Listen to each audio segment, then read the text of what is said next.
as easy as it can be possible, but at the same time making sure that we do not allow elements that will eventually become a problem to us as a nation. We also don't want that aspect to be used to league elections, because it is possible for that to be done. You can let in people through the boundaries who can then become registered as voters, and that can tilt the voting desire or the outcome that Kenyans may desire come 2027 or earlier.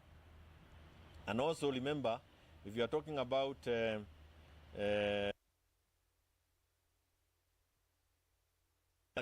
we have Busia is also a border area. We have Namanga, pia huko ni mpaka, the other side of Mount Elgon. All these are areas that are communities that border others. And when you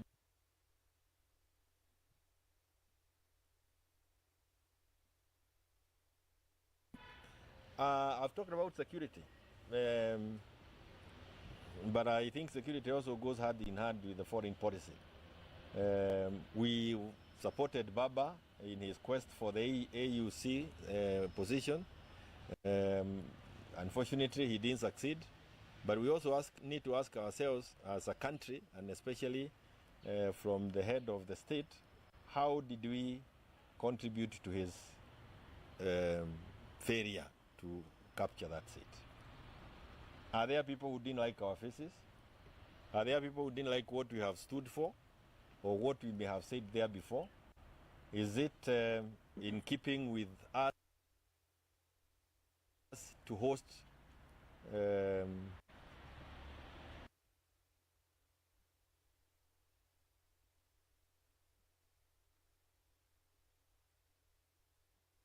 who, for lack of a better word, people who are looking for ways of overthrowing the government in power in the neighboring country? Why would you want to host such a group in our country? However friendly they are to you, what does it tell that the leadership in those countries, or even the populace in that country? I think some of those are mishaps that one way or another may have contributed to the failure of Baba reaching the AUC seat. I don't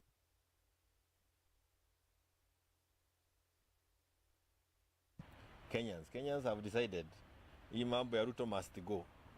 Hata mtoto wa kindergarten ukimuuliza ile wimbo anapenda sana siku hii ni Ruto must go. Kwa hivyo hiyo sasa they are looking at us and wondering whether we are organizing ourselves in a manner that will help them achieve their desire. And these members here have joined others across the country and other leaders of other parties by also saying that they also want to have their own presidential candidate as a party, not to mean that he becomes the eventual presidential candidate, but a presidential candidate within the party who will then join others in coming up with one person who I believe as a coalition or as people in the opposition, we should be able to back. And I see you looking at me like you want me to mention the name.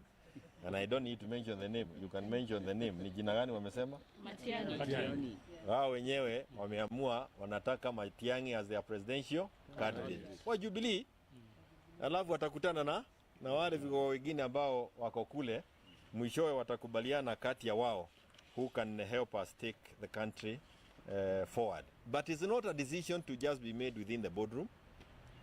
It's a decision that must involve Kenyans. Kenyans themselves must voice their choice.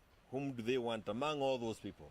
Wenyewe, I know one way or another that will happen.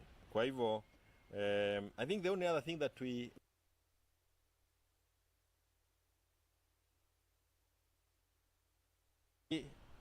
important decision that was arrived at by the Constitutional Court, where Jubilee, not Jubilee, Azimio, which constitutes of ODM, Jubilee,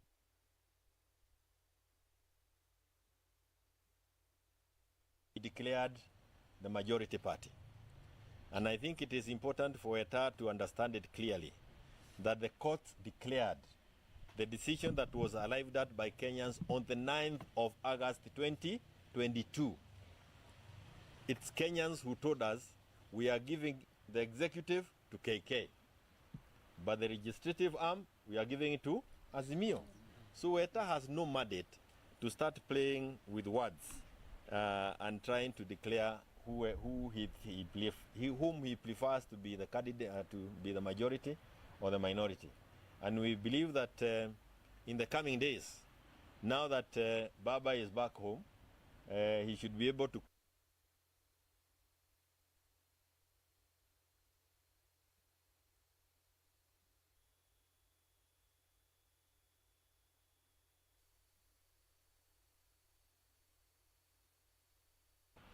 Parliament for the various parliamentary committee, departmental and the other committees, session committees. And I believe that as that is happening, the strength of the parties on the floor will be respected. Within Azimio coalition, ODM has the largest, or is larger than Jubilee, and Jubilee is larger than Wiper, and Wiper is larger than the APK, in that order. So in the allocation of seats and opportunities within the floor, that should be respected. Because anything else will again mean that we are in total abuse of the coalition agreement that we entered into there before 2022. I don't think there is anything else that we would want to say juu ya hayo, lakini tunagojea kuona dunia inaenda namna gani. Pengine swali moja tu. Yes. Sawa, asante mheshimiwa. Mimi naitwa Jason Afande kwa niaba ya Radio Citizen. Umesema Jubilee itakuwa na presidential candidate of aspirant. But juzi tumeona wale viongozi wa muungano wa Azimio wakina Kalonzo pamoja na, lakini Jubilee haijakuwa represented.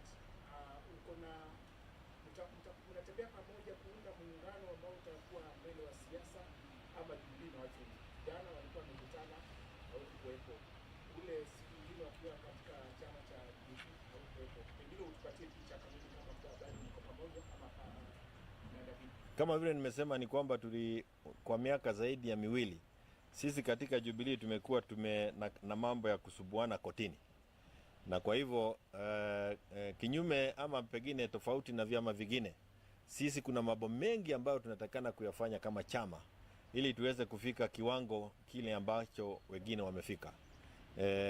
Kama wale umewataja wamekuwa wakihakikisha kwamba vyama vyao vinaendelea vyema kwa zaidi ya miaka mitatu. Sisi tumekuwa tunasukubuana hapa na pale. Ni juzi tu tumeweza kufikia pale. Kwa hivyo hata sisi wenyewe tukifika kiwango ya kukaa na wao kuongea mambo ya dunia ya kesho, tutaonekana pale. Lakini pia ujue kila wakati, kila kitu ina wakati wake. For now, I believe the most important thing for us as Jubilee is to build our party. And you'll see us out in the countryside with the Kenyans uko zaidi kuliko vile unaweza fikiria. And we need to do it because every time we wanted to do it there before, it was not possible. Now we will be there. Na si namna hiyo. Kulikuwa nataka kusema gani kingine? Wacha tuseme nyuma yako iko mwingine mfupi.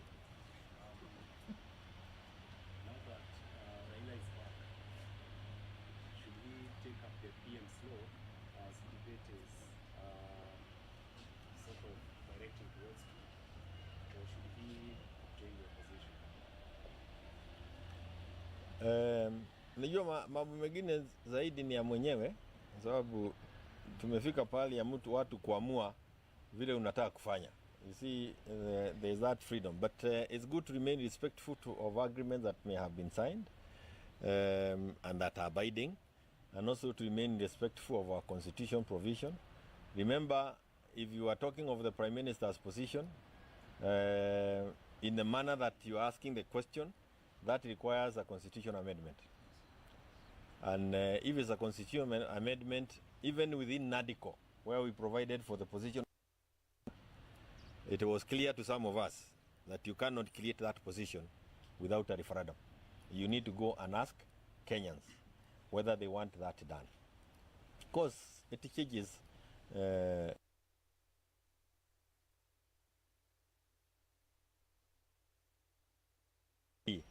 to the provisions of our constitution. But we expect him to also, like I mentioned, call us in Azimio together and tell us what he thinks about, or allow us to discuss what we think about some of those issues, including the Nandiko is this. Nandiko has been in Parliament for more than a year now, if I'm not wrong. Not more than a year, a couple of months, heading to a year. If there was anything useful they thought was contained in that document, they would have implemented it by now. So this cherry picking is, they may want to use Nandiko report to manage the country now that they are in disarray. So Wakenya, just be aware that hii mambo yote ni kupangwa tu, mambo ya kupanga, tutapanga kupangwa. Na nafikiri Wakenya sasa wamepita hiyo kiwango ya kupangwa. They have decided, come what may, 2027 it is Ruto must go. So ulete Nandiko mapema, ulete baadaye, uniweke prime minister, unitoe. Hii mambo Wakenya wametoa kwa biashara yao. Ni mabadiliko ni lini. And that is why we want to go out as a party, to ensure that we are also ready, so that when that time comes, we are able to sit at that table and make decisions that will help the country move together. Yes, do. Tayari mmetaja kwamba Matiang'i ndiye atakuwa yule ambaye atabeba bendera yenu kama Jubilee, na pia wengi wanahisi kwamba Raila Odinga hata kama hatasimama kwa mfano, atakuwa kiungo muhimu sana kwenye siasa za mwaka 2027. Labda kama Jubilee, unasemaje kuhusiana na mtazamo huo wa wengi nchini? Ati umesema nini? Naona umenitega pale, endelea rudia tena. Wengi wanasema kwamba tukielekea uchaguzi mkuu wa mwaka 2027, Raila Odinga hata kama hatasimama atakuwa na sauti, kama atakuwa kiungo mkubwa sana kwenye siasa za mwaka 2027. Tayari ninyi kama Jubilee mmesema kama Matiang'i tosha.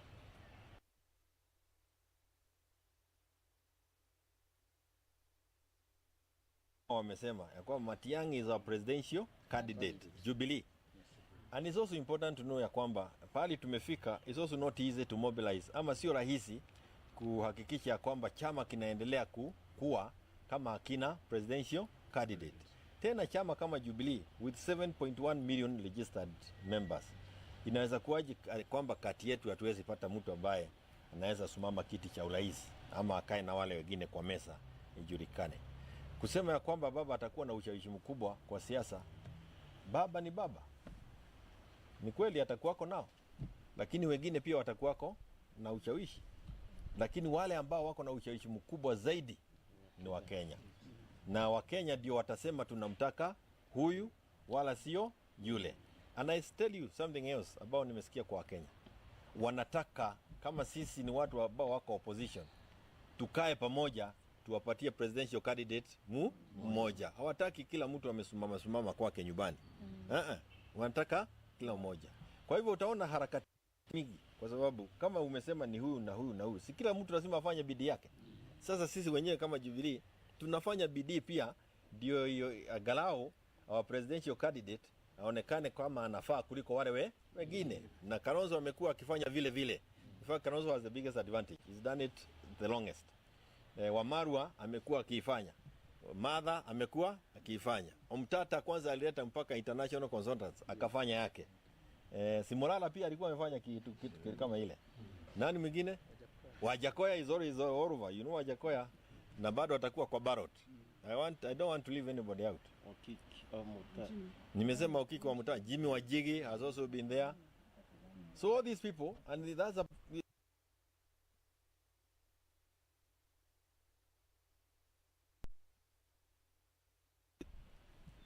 nani mwichoe watakuwa na ushawishi kwake, waseme ni huyu. Mimi nikiniuza, mimi naombea sasa, ukiniuza nikisimama, ninaombea uone Matiang'i, kwa sababu ndio wa Jubilee.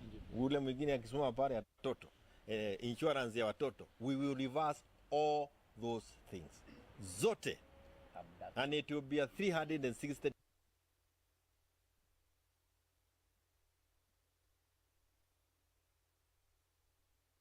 Trump anaandika mambo inabadilika that time. That's what we are looking for. Because we are wasting time, we have wasted time, but I believe that with a good leader, this country can be turned around in months and we go back on a useful trajectory. Asanteni sana. Na Nyasani ya Muride. Yes, sorry? A quick one. Given we have a new foreign policy, but we are still committing some diplomatic moves, be it in Sudan or DRC, how would you speak to it? I hear you saying we have a new foreign policy. I don't know which. Because if you are talking of a foreign policy that guides you to host M13 in the country, and they form an opposition to the government in DRC. If you are talking of having these guys of RSF in the country, and they are forming themselves to go and do some other funny things in their own country, then our foreign policy is completely warped. And it is an embarrassment knowing the kind of brains we have that have guided us in the past in terms of foreign policy that gave us a lot of respect internationally. We were respected and feared as a country that knew what we wanted to do, where we wanted to go, and how.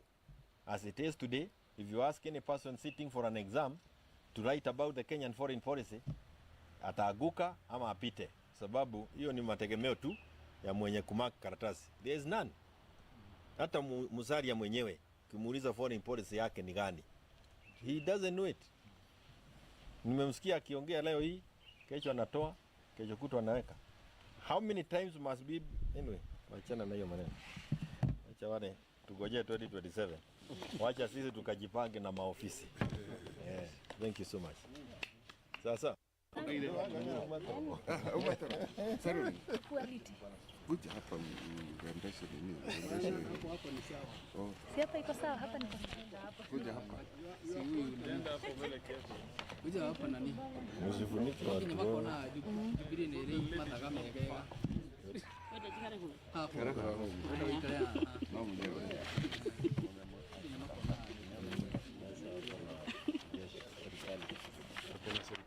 Kaunti zote.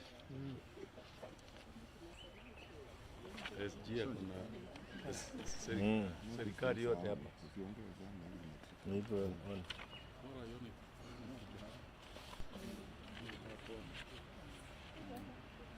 Mokorino no utwira. Wewe ndio utatuambia kama tuko sawa. Ukisema tuendelee tutaendelea tu.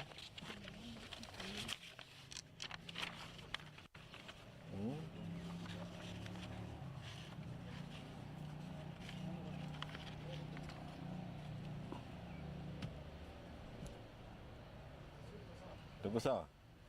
Asanteni sana na karibu. This morning we have had a meeting of Jubilee leaders from the branches. Some of our many branches, but we have about 14 chairmen and secretaries from our counties. This is the first meeting of a section of the branches. We'll have another one kwa sababu ni wengi sana na tuko wengi, but we want to manage our branches in that format. And the reason why is because we want to make sure that we continue doing grassroots recruitment, making sure that our party infrastructure and structures are in place. We have also agreed that in the coming days we will be out now to open party offices. And of course, we have been able to talk about many things, including the fact that we are still members of the Azimio Coalition, and we have many other upcoming activities. Perhaps if it works as per our program, by the end of the week we should be in Kajiado, hopefully have a party activity and open offices there. We'll be heading to Meru, we'll be heading to Nyeri and many other places. But we'll also have meetings of other branch officials from other regions in the coming days. And that is in keeping with the requirements of the ORPP because it is important that we maintain offices in the 24 counties. As you are aware, unlike all the other political parties, we dragged behind because of unnecessary court battles, which are now essentially behind us, and that is why we need to do a lot of catching up. Fortunately, and we want to thank those people who registered. They have remained loyal to the party. Last time I did give you the number. The number has continued to grow from the 7.1 million members registered with our party. And I asked you to check with the ORPP and tell us whether there is any other larger party than Jubilee. And we can also confirm to you that it doesn't take a day or two to register members. That is work that has gone into place for a period of more than 10 years. So to grow that kind of a membership register, you need a lot of resources and also a lot of time. But crucially, you need a lot of loyalty from the people whom you go seeking to register as your members. And it is also, of course, we have discussed the other issues that are there, that have been there. I've mentioned the issue of Azimio. We are members of Azimio Coalition. That is a document that we signed. It is the Azimio Coalition that gave birth to the NADICO report, together with KK. And when we gave birth to it, it was, remember, the number one item was the cost of living, that had continued and continues to date to be a big problem to Kenyans. We have now many policies that have been put in place that are not working. If you talk about the health sector, it's more or less collapsed.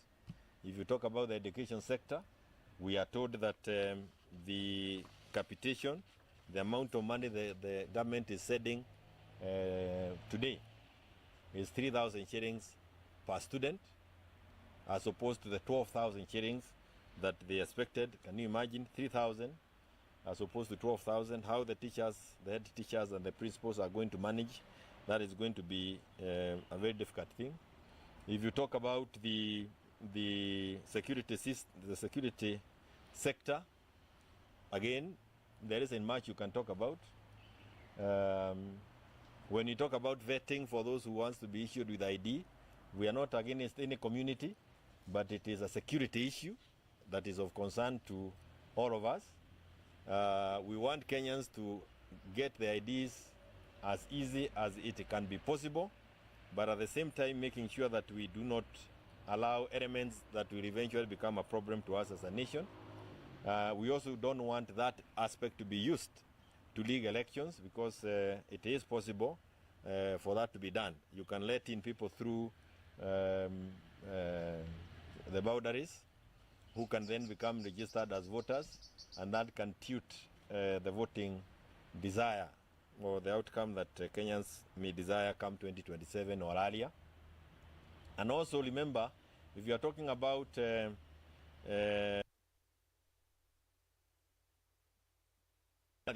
we have Busia is also a border area. We have Namanga, pia huko ni mpaka, the other side of Mount Elgon. All these are areas that communities that border others. And when you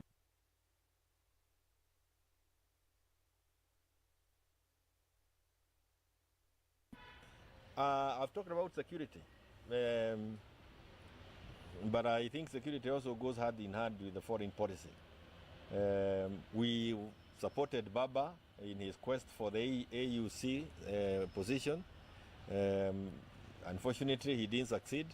But we also need to ask ourselves as a country, and especially from the head of the state, how did we contribute to his failure to capture that seat? Are there people who didn't like our faces? Are there people who didn't like what we have stood for, or what we may have said there before?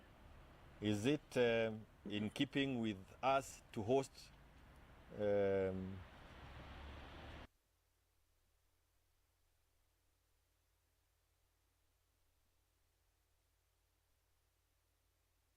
who, you know, for lack of a better word, people who are looking for ways of overthrowing the government in power in the neighboring country? Why would you want to host such a group in our country.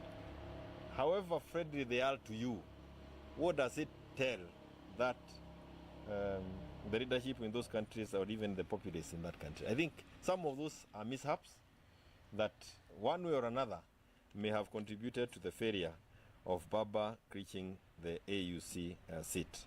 I don't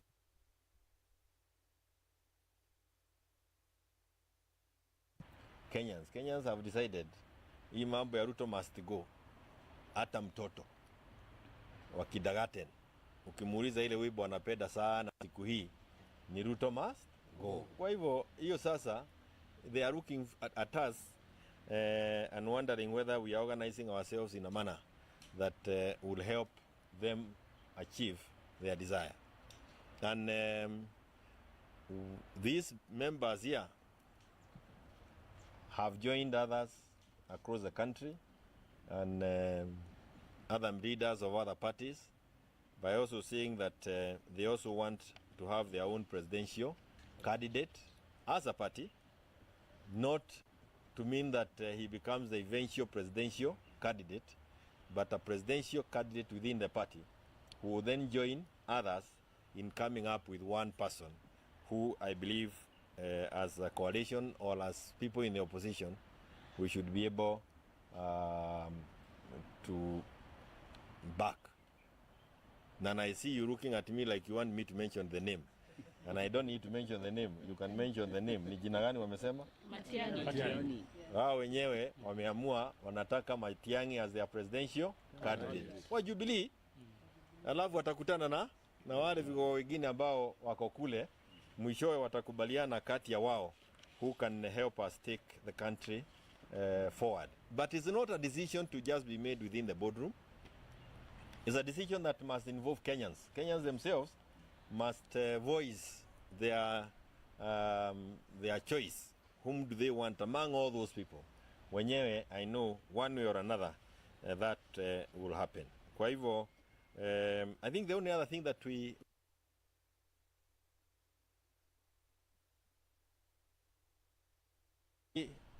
important decision that was arrived at by the Constitutional Court, where Jubilee, not Jubilee, Azimio, which constitutes of ODM, Jubilee,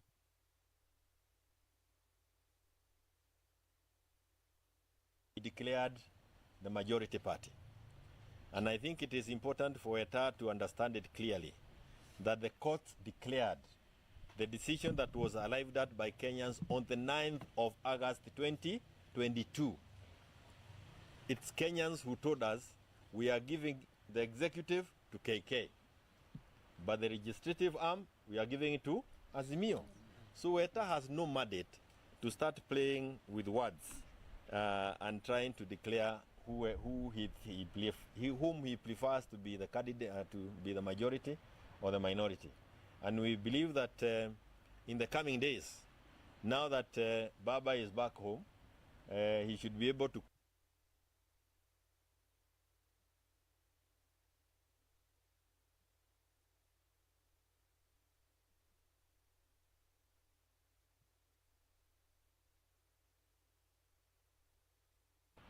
Parliament for the various parliamentary committee, departmental and the other committees, session committees.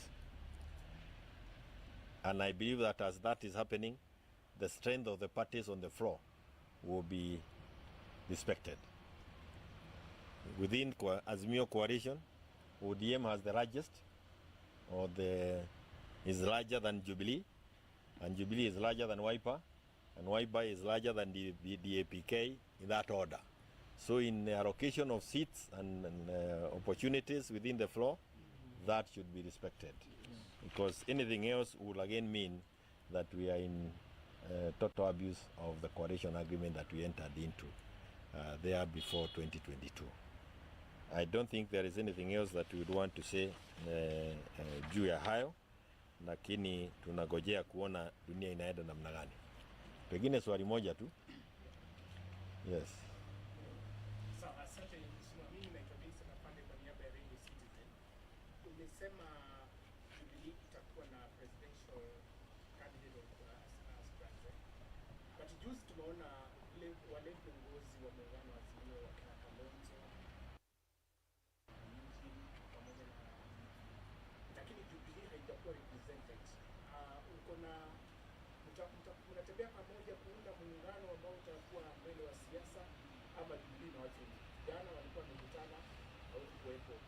Ule siku nyingine wakiwa katika chama cha Jubilee haukuwepo. Pengine utupatie picha kamili kama mtabani mko pamoja ama naenda vipi? Kama vile nimesema ni kwamba kwa miaka zaidi ya miwili sisi katika Jubilee tumekuwa na mambo ya kusubuana kotini.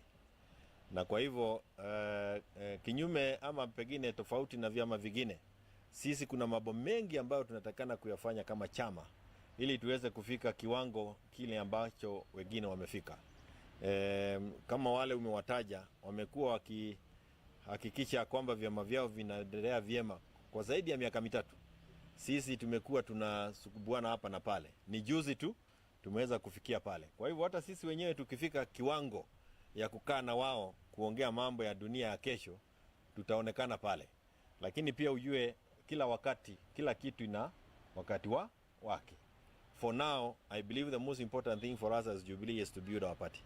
And you'll see us out in the countryside with the Kenyans uko zaidi kuliko vile unaweza fikiria. And we need to do it because every time we wanted to do it there before, it was not possible. Now we will be there. Na si namna hiyo. Nilikuwa nataka kusema gani nyingine? Wacha tuseme nyuma yako iko mwingine mfupi. Now that Raila is back, should we take up the PM slow as debate is sort of directing towards him, or should he join the opposition? Najua mambo mengine zaidi ni ya mwenyewe kwa sababu tumefika pale ya watu kuamua vile unataka kufanya. You see, there is that freedom, but it's good to remain respectful of agreements that may have been signed and that are binding, and also to remain respectful of our constitution provision. Remember, if you are talking of the Prime Minister's position, in the manner that you are asking the question, that requires a constitutional amendment. And if it's a constitutional amendment, even within NADICO, where we provided for the position, it was clear to some of us that you cannot create that position without a referendum. You need to go and ask Kenyans whether they want that done. Because it changes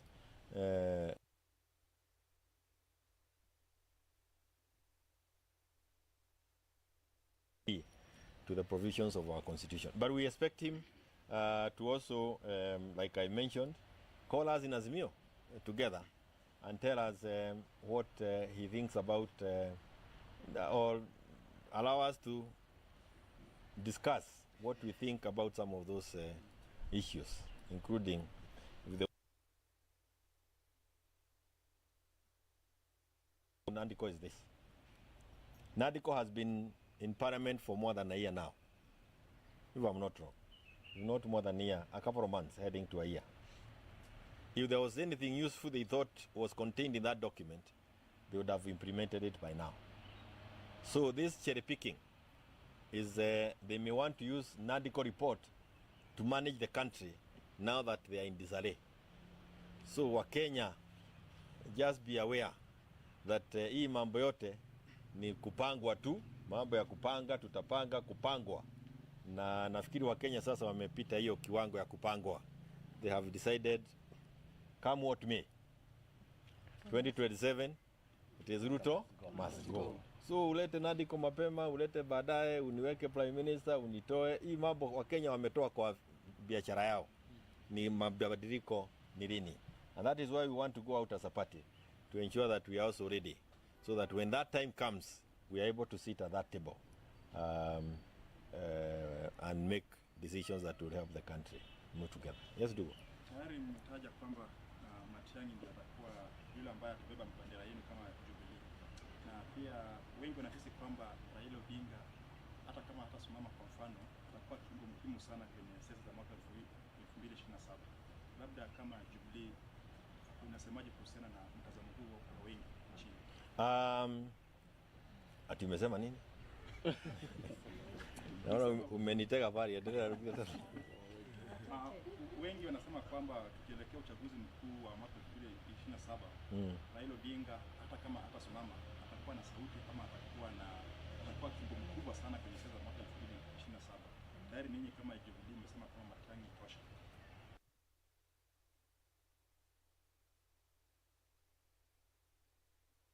Wamesema ya kwamba Matiang'i is our presidential candidate, Jubilee.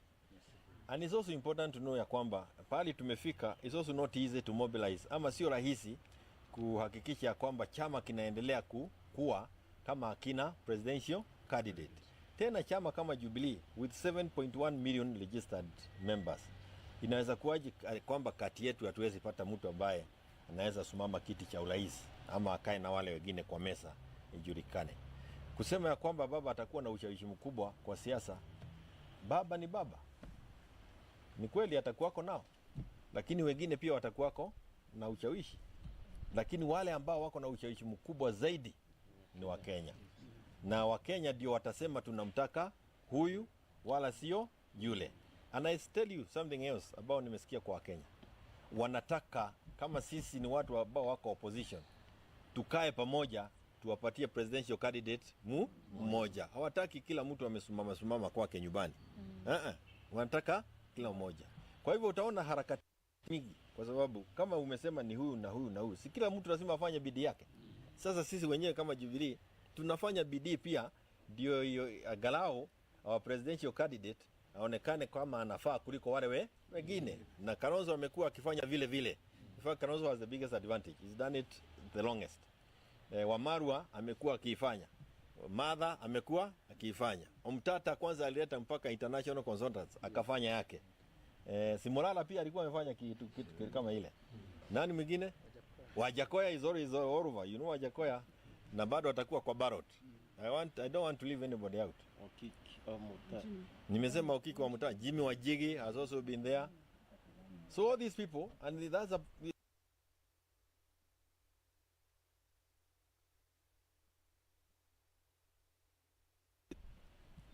nani mwichoe watakuwa na ushawishi kwake, waseme ni huyu. Mimi nikiniuza, mimi naombea sasa, ukiniuza nikisimama, ninaombea uone Matiang'i, kwa sababu ndio wa Jubilee. Ule mwingine akisimama pale ya watoto, insurance ya watoto, we will reverse all those things zote, and it will be a 360.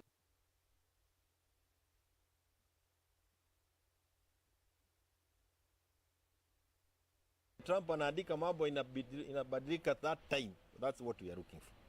Because we are wasting time, we have wasted time, but I believe that with a good leader, this country can be turned around in months, and we go back on a useful trajectory. Asanteni sana. Na Nyasani ya Muride. Yes, sorry? A quick one. Given we have a new foreign policy, but we are still committing some diplomatic moves, be it in Sudan or DRC, how would you speak to it? I hear you saying we have a new foreign policy. I don't know which. Because if you are talking of a foreign policy that guides you to host M13 in the country, and they form an opposition to the government in DRC. If you are talking of having these guys of RSF in the country, and they are forming themselves to go and do some other funny things in their own country, then our foreign policy is completely warped. And it is an embarrassment knowing the kind of brains we have that have guided us in the past in terms of foreign policy that gave us a lot of respect internationally. We were respected and feared as a country that knew what we wanted to do, where we wanted to go, and how. As it is today, if you ask any person sitting for an exam to write about the Kenyan foreign policy, ataaguka ama apite, sababu hiyo ni mategemeo tu ya mwenye kumaka karatasi. There is none. Hata Musalia mwenyewe kimuuliza foreign policy yake ni gani, he doesn't know it. Nimemsikia akiongea leo hii, kesho anatoa, kesho kutwa anaweka. How many times must be anyway? Wachana na hiyo maneno. Wacha wale tugojee 2027. Wacha sisi tukajipange na maofisi. Yeah. Thank you so much. Sasa Umatara. Saruni. Quality. Kuja hapa mrembeshe nini? Hapo ni sawa. Oh, Si hapa iko sawa, hapa ni kuja hapa. Si huyu nenda hapo mbele kesho. Kuja hapa nani? msifunike watu Kinyama wote. kona Jubilee ni ri mata kama yegega. Hapo. Ndio ikaya. Na mwenyewe.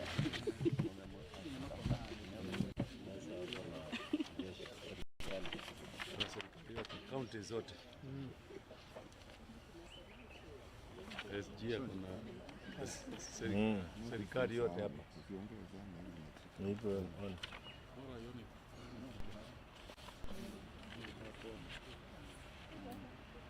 Mokorino no utwira. Wewe ndio utatuambia kama tuko sawa. Ukisema tuendelee tutaendelea tu.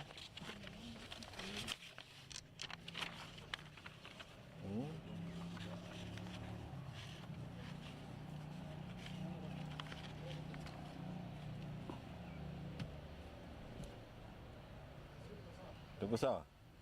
Asanteni sana na karibu. This morning we have had a meeting of Jubilee leaders from the branches. Some of our many branches, but we have about 14 chairmen and secretaries from our counties. This is the first meeting of a section of the branches. We'll have another one kwa sababu ni wengi sana na tuko wengi, but we want to manage our branches in that format. And the reason why is because we want to make sure that we continue doing grassroots recruitment, making sure that our party infrastructure and structures are in place. We have also agreed that in the coming days we will be out now to open party offices.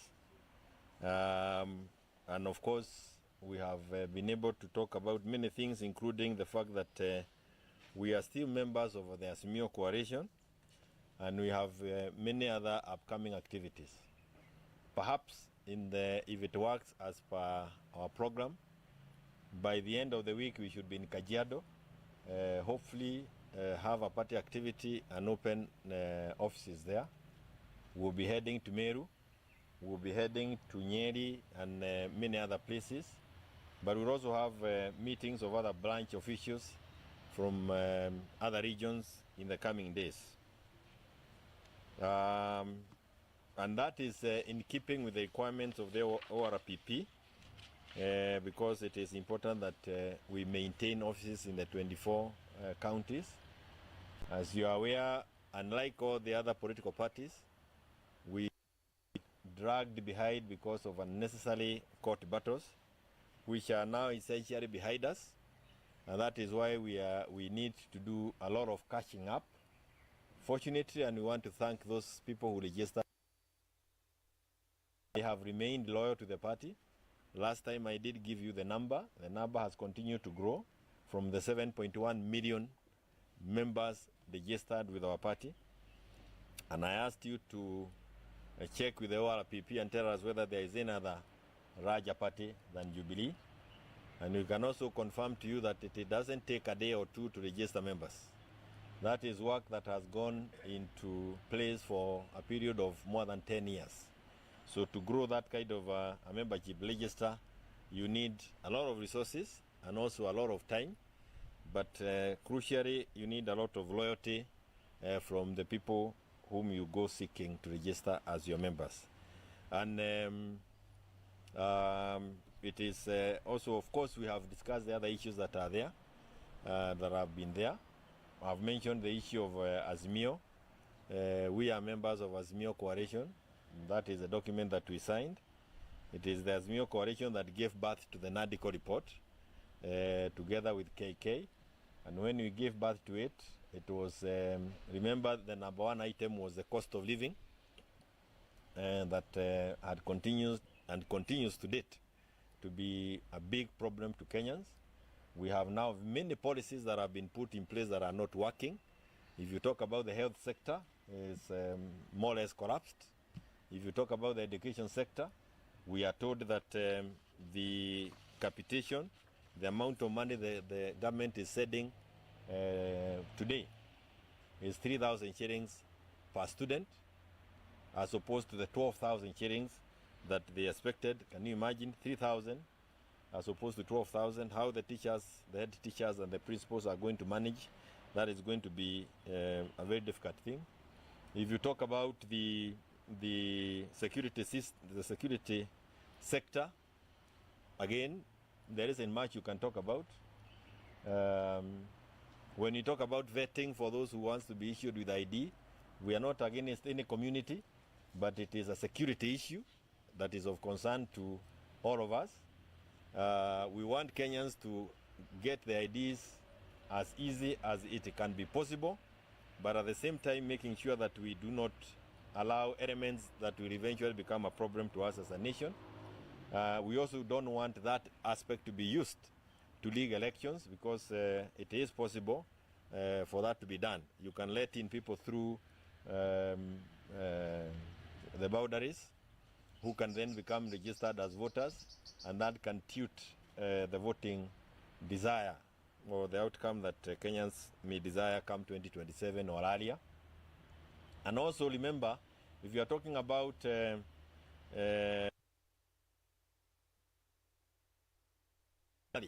we have Busia is also a border area. We have Namanga, pia huko ni mpaka, the other side of Mount Elgon. All these are areas that communities that border others.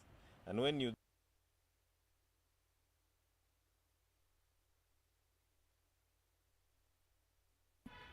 I've talked about security, but I think security also goes hand in hand with the foreign policy.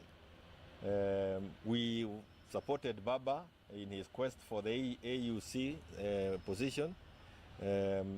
Unfortunately, he didn't succeed.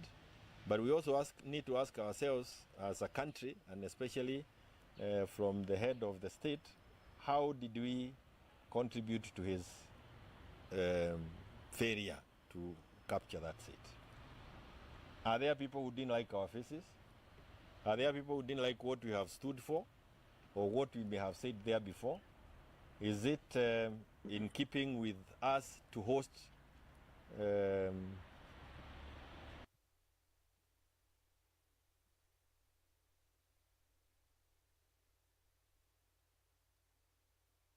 who, you know, for lack of a better word, people who are looking for ways of overthrowing the government in power in the neighboring country? Why would you want to host such a group in our country? However friendly they are to you, what does it tell that the leadership in those countries, or even the populace in that country? I think some of those are mishaps that one way or another may have contributed to the failure of Baba reaching the AUC seat. I don't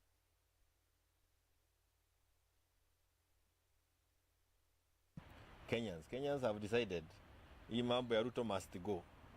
Hata mtoto wa Kidagaten ukimuuliza ile wimbo anapenda sana siku hii ni Ruto must go. Kwa hivyo hiyo sasa they are looking at us and wondering whether we are organizing ourselves in a manner that will help them achieve their desire. And these members here have joined others across the country and other leaders of other parties by also saying that they also want to have their own presidential candidate as a party, not to mean that he becomes the eventual presidential candidate, but a presidential candidate within the party who will then join others in coming up with one person who I believe as a coalition or as people in the opposition, we should be able to back. And I see you looking at me like you want me to mention the name. And I don't need to mention the name. You can mention the name. Ni jina gani wamesema? Matiang'i. Wao wenyewe wameamua wanataka Matiang'i as their presidential candidate. Wa Jubilee. Alafu watakutana na wale vigogo wengine ambao wako kule, mwishowe watakubaliana kati ya wao who can help us take the country forward. But it's not a decision to just be made within the boardroom. It's a decision that must involve Kenyans. Kenyans themselves must voice their choice. Whom do they want among all those people? Wenyewe, I know one way or another that will happen. Kwa hivyo, I think the only other thing that we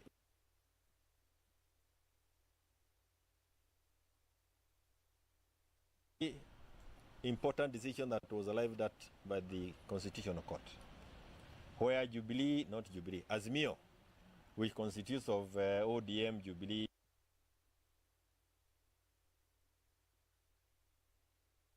declared the majority party. And I think it is important for ETA to understand it clearly that the court declared the decision that was arrived at by Kenyans on the 9th of August 2022. It's Kenyans who told us we are giving the executive to KK, but the legislative arm, we are giving it to Azimio. So ETA has no mandate to start playing with words and trying to declare whom he prefers to be the candidate, to be the majority or the minority. And we believe that in the coming days, now that Baba is back home, he should be able to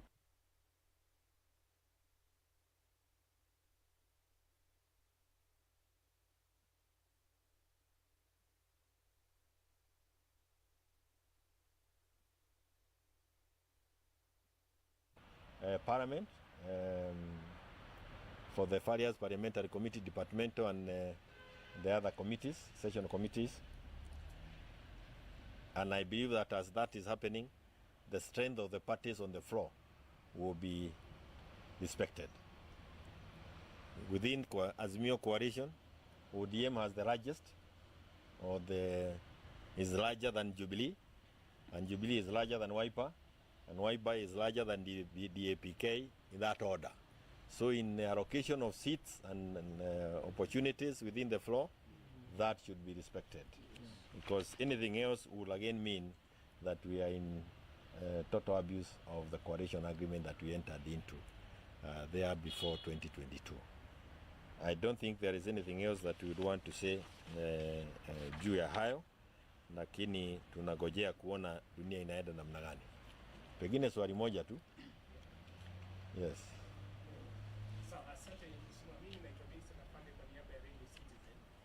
Umesema Jubilee itakuwa na presidential candidate as president. But juzi tumeona wale viongozi wa muungano wa Azimio wakina Kalonzo pamoja na, lakini Jubilee haijakuwa represented.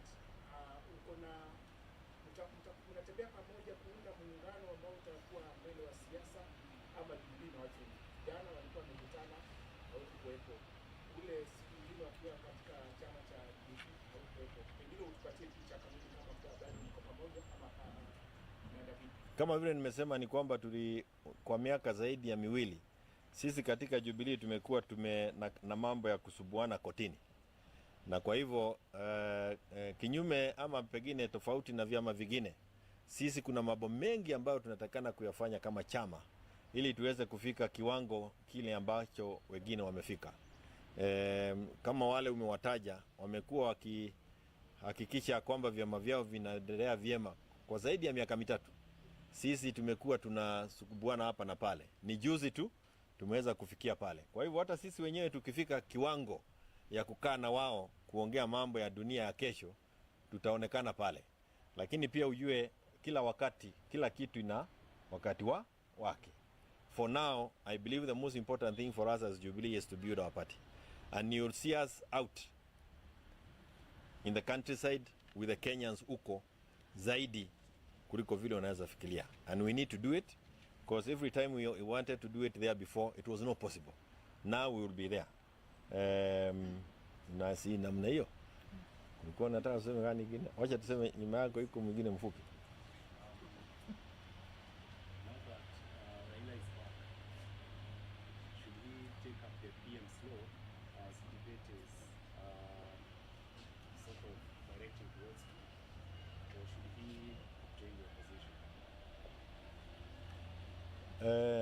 Najua mambo mengine zaidi ni ya mwenyewe, sababu tumefika pale ya watu kuamua vile unataka kufanya. You see, there is that freedom, but it's good to remain respectful of agreements that may have been signed and that are binding, and also to remain respectful of our constitution provision. Remember, if you are talking of the Prime Minister's position, in the manner that you are asking the question, that requires a constitutional amendment. And if it's a constitutional amendment, even within NADICO, where we provided for the position, it was clear to some of us that you cannot create that position without a referendum. You need to go and ask Kenyans whether they want that done. Of course, it changes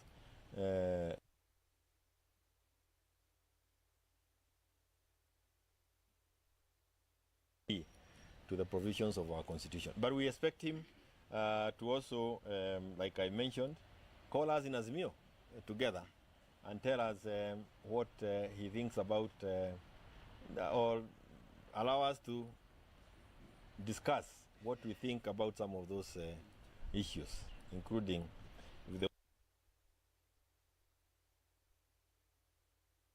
NADICO is this. NADICO has been in Parliament for more than a year now, if I'm not wrong. Not more than a year, a couple of months, heading to a year. If there was anything useful they thought was contained in that document, they would have implemented it by now. So this cherry picking is, they may want to use NADICO report to manage the country now that they are in disarray. So Wakenya, just be aware that hii mambo yote ni kupangwa tu, mambo ya kupanga, tutapanga kupangwa. Na nafikiri Wakenya sasa wamepita hiyo kiwango ya kupangwa. They have decided, come what may, 2027 it is Ruto must go. So ulete NADICO mapema, ulete baadaye, uniweke prime minister, unitoe. Hii mambo Wakenya wametoa kwa biashara yao. Ni mabadiliko ni lini. And that is why we want to go out as a party, to ensure that we are also ready, so that when that time comes, we are able to sit at that table and make decisions that will help the country move together. Yes, do. Tayari nimetaja kwamba Matiang'i ndiye atakuwa yule ambaye atabeba bendera yenu kama Jubilee, na pia wengi wanahisi kwamba Raila Odinga hata kama atasimama kwa mfano atakuwa kiungo muhimu sana kwenye siasa za mwaka 2027. Labda kama Jubilee unasemaje kuhusiana na mtazamo huo kwa wengi nchini? Ati umesema nini? Umenitega pale, endelea rudia tena. Wengi wanasema kwamba tukielekea uchaguzi mkuu wa mwaka 2027, Raila Odinga hata kama hatasimama atakuwa na sauti, kama atakuwa kiungo mkubwa sana kwenye siasa za mwaka 2027. Tayari ninyi kama Jubilee mmesema kama Matiang'i tosha.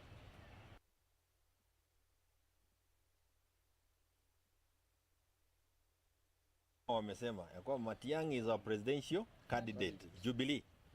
And it's also important to know ya kwamba pali tumefika, it's also not easy to mobilize. Ama sio rahisi kuhakikisha kwamba chama kinaendelea kuwa kama kina presidential candidate.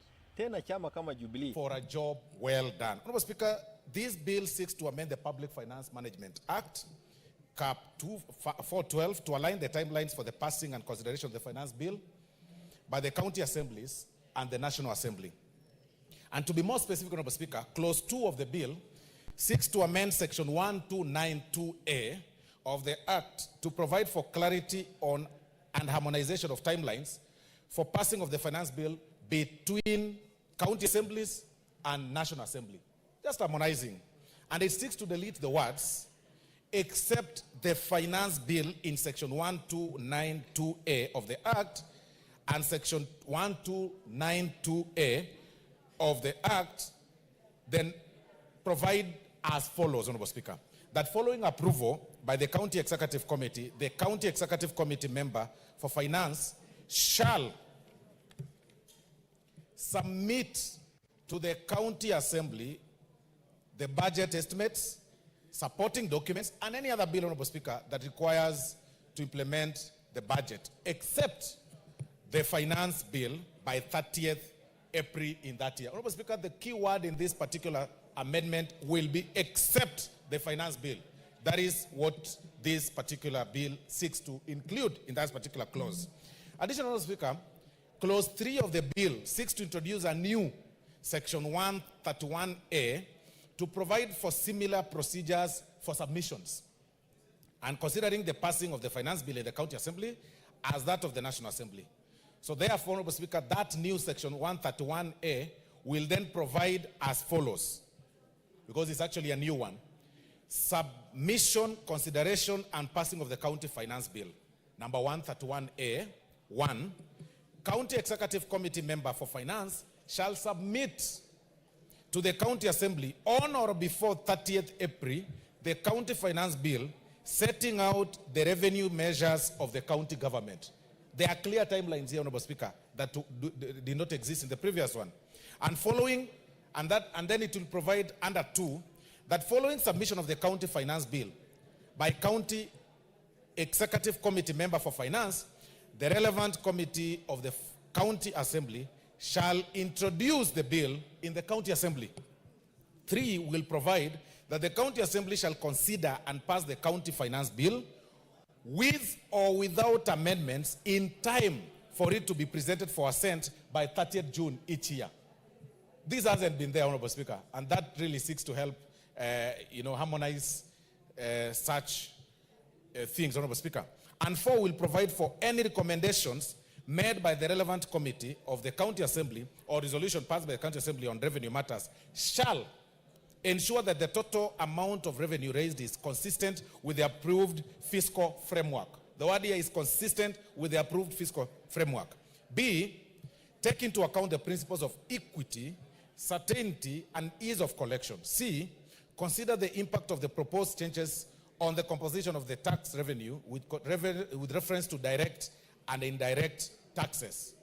And then D, consider domestic, regional, and international tax trends. E, consider the impact on development and investment, employment, and economic growth. And F, Honorable Speaker, it will take into account the taxation and other tariff arrangements and obligations that Kenya has ratified, including the taxation and the tariff arrangements under the East African Community Treaty. And 5, Honorable Speaker, the recommendation of the County Executive Committee member for Finance shall be included in report and tabled in the County Assembly. Because there has been disparities, Honorable Speaker. There hasn't been really a harmonized system between the County Executive Committee members and the County Assembly, because there was utmost autonomy by the county executive committees, which is detrimental now to the works of the County Assembly as an assembly. Honorable Speaker, Clause 4 of the bill seeks to appeal Section 133 to align the practice in the County Assembly to that of the National Assembly in consideration of the Finance Bill. This must be clear. You know, the only Finance Bill that Kenyans know or Kenyans are aware of is the Finance Bill by the National Assembly. Kenyans are unaware that every county assembly also has their own finance bill. So we want to realign that. This particular bill seeks to realign such so that we have a replica of what happens in the National Assembly as far as the finance bill is concerned, and should replicate to what happens in the county assemblies, Honorable Speaker. And that is what Section 133 seeks to amend. And it provides that not later than 90 days after passing the appropriation bill, the County Assembly shall consider and approve the finance bill with or without amendments. Mr. Speaker, this is very important, because the casual way to which the county assemblies and the county governments run their business affairs, especially the business of the finance bills, Mr. Speaker, will be put to a stop. It now is well aligned within the law. Mr. Speaker, in conclusion, this bill contributes largely to the development of this country in terms of the finance sector. It contributes largely towards, of course, realigning the funds that come through such provisions that are introduced in the finance bill. And I therefore urge the honorable members to support this bill as it is. And I therefore beg to move, Honorable Speaker, and ask the Honorable Jared Okello to second. Thank you. The Honorable Jared Okello. Madam Speaker, I thank you very much for the opportunity to second this bill that has been proposed by the majority whip, my brother Honorable Osoro. Madam Speaker, it is true that there has been a disconnect between the budget process at the counties together with the budget processes within the National Assembly, Honorable Speaker. And this bill seeks to create a level of uniformity in our budgeting processes, Honorable Speaker. Certain times budgets are passed here, monies are appropriated, even those that are going to the counties, yet the counties are not ready with their own budgets, Honorable Speaker. So they push Treasury to give them monies without necessarily having what that money is going to do in their various counties, Honorable Speaker. And therefore, this is a very important bill that will seek to cure that kind of disconnect, Honorable Speaker. Madam Speaker, again, counties do not come up with full disclosure. We know that there are certain times that the monies that they get as personal revenue or revenue mopped up by themselves in the counties are never reflected into the final budgets that they come up with.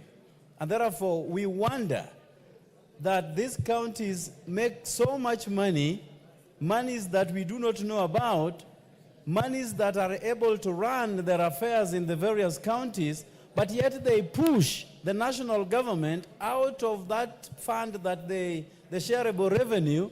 That is exactly what they're waiting for.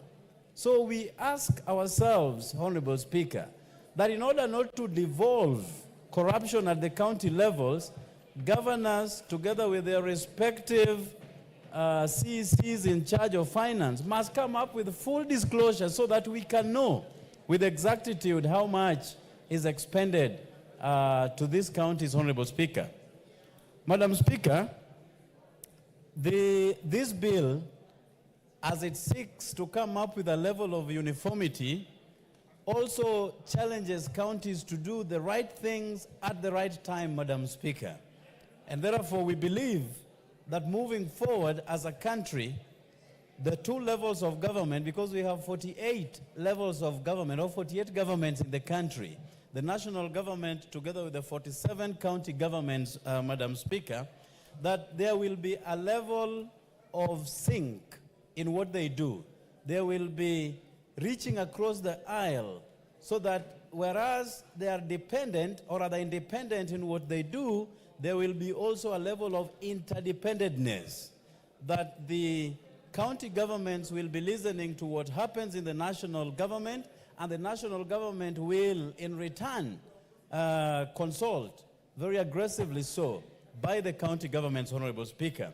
I therefore support this bill that has been proposed by the majority leader, and therefore I second, Madam Speaker, and I thank you for the opportunity.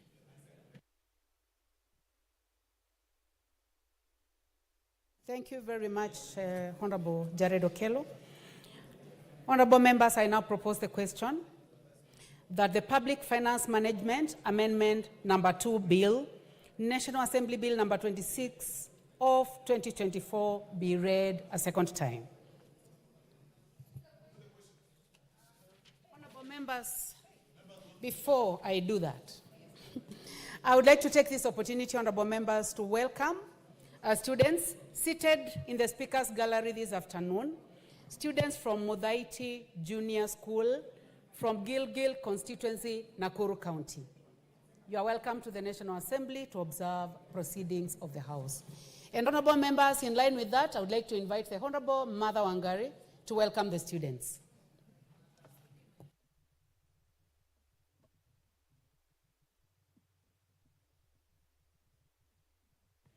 Thank you. Thank you very much. Thank you very much, Madam Speaker. The reason you hear Honorable Mboko laughing is because this week I have been receiving schools right from Tuesday and the day before yesterday and yesterday. But Madam Speaker, today I am very delighted because we are hosting a school that is not from town. Yesterday and the day before we were hosting a school called Gilgil Day Secondary School. Today we are hosting a school from the rural Gilgil constituency, from a ward called Elementaita, and Madam Speaker was visiting these young men and young boys and girls 2 weeks ago, and they were very excited to come to Parliament. So I just want to take this opportunity to encourage them that they can be able to learn something from us, and at the end of the day, in a few years to come, Madam Speaker, they will be the ones who will be sitting where we are sitting. And they are very excited today, Madam Speaker, because they have actually sat in the Speaker's gallery. I want to thank the Clerk's office again and the Speaker's office for allowing and making it possible. And you know, Madam Speaker, since the day not to forget, June the 25th, it's time we are now seeing children this session. So I hope we can be able to keep it up so that they can also be able to learn from us. And we also learn from them, Madam Speaker, because I was interacting with them outside there, and they're asking you questions that you also have to research and also be able to answer. So, Madam Speaker, thank you for the indulgence, and thank you for this chance. Thank you. Thank you, Honorable Mother Wangari. Honorable members, now we can proceed to debate, and I would like to give the first opportunity to the Honorable Rahim Dawood, member for North Imenti.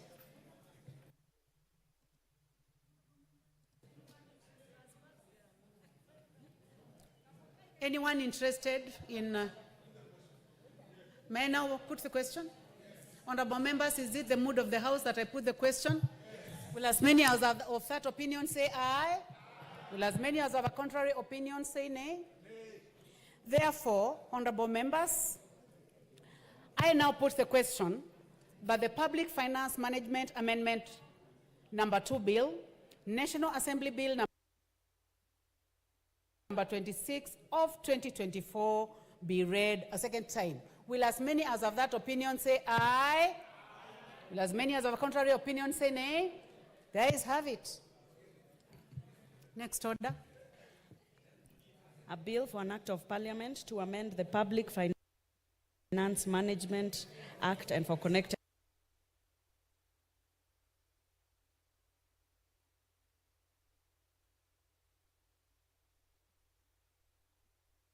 Public Finance Management Act and for connected purposes.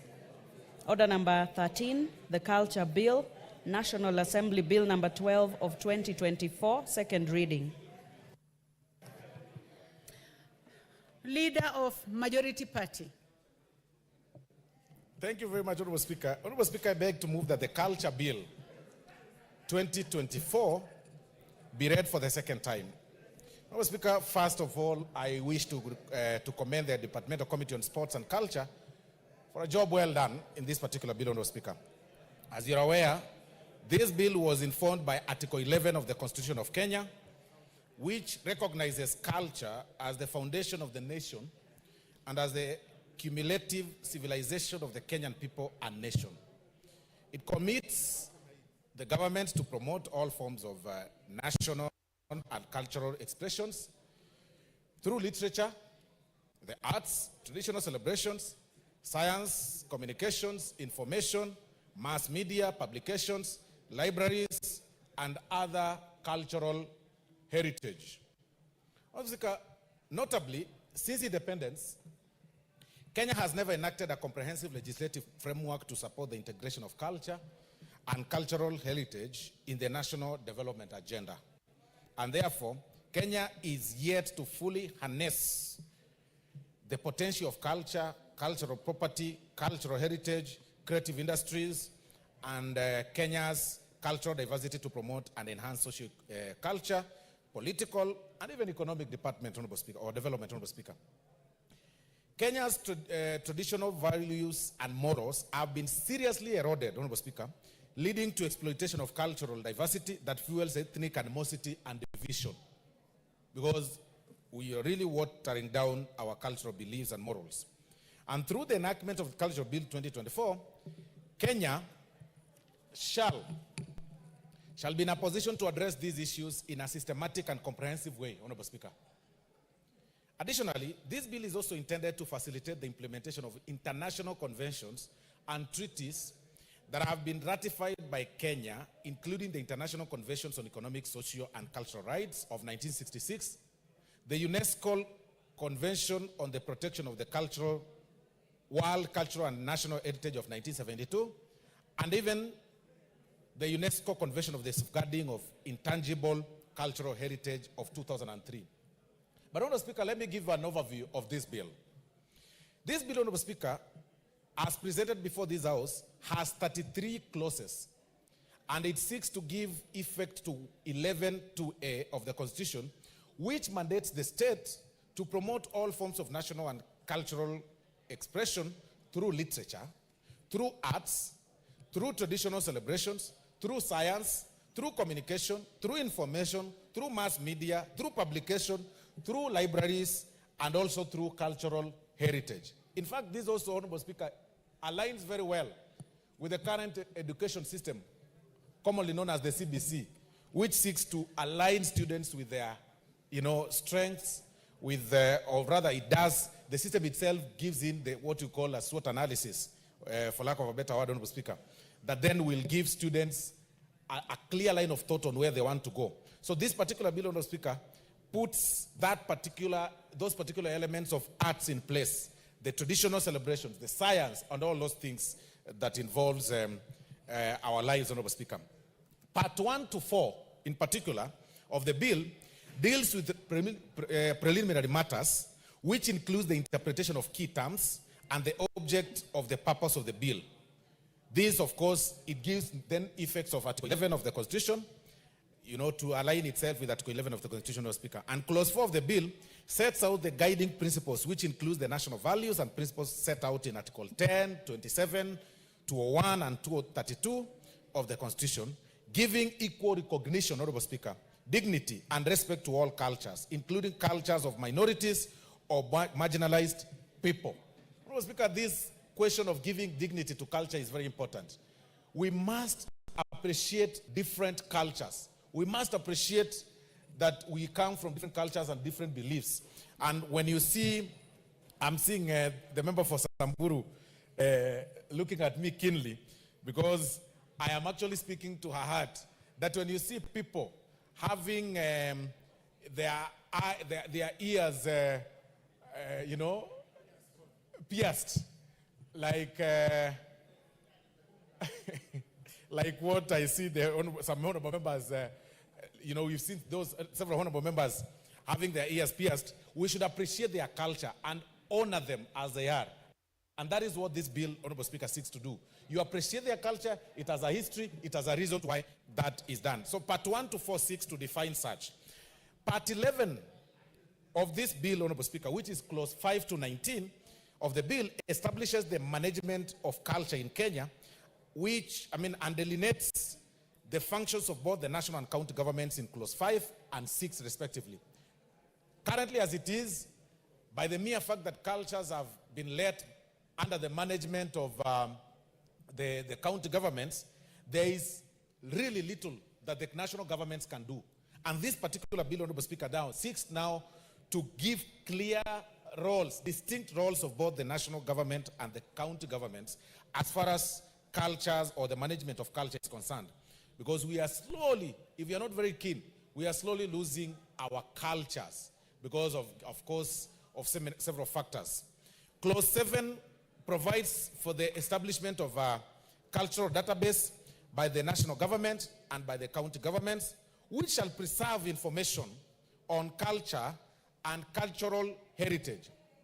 This part also provides for the access of the information, so that one is able to learn and see what, Speaker, if you can protect me from the members behind me. No, I will, the Honorable Member for Thika is holding a meeting, Honorable Speaker, if you can protect me for.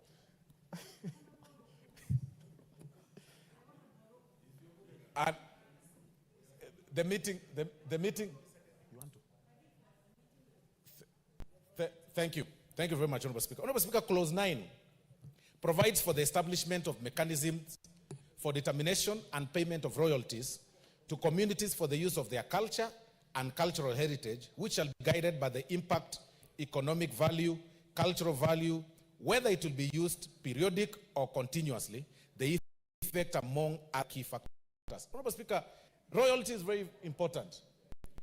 That as we appreciate culture, the monies or the revenue that is generated from such should have an impact on the society that is within.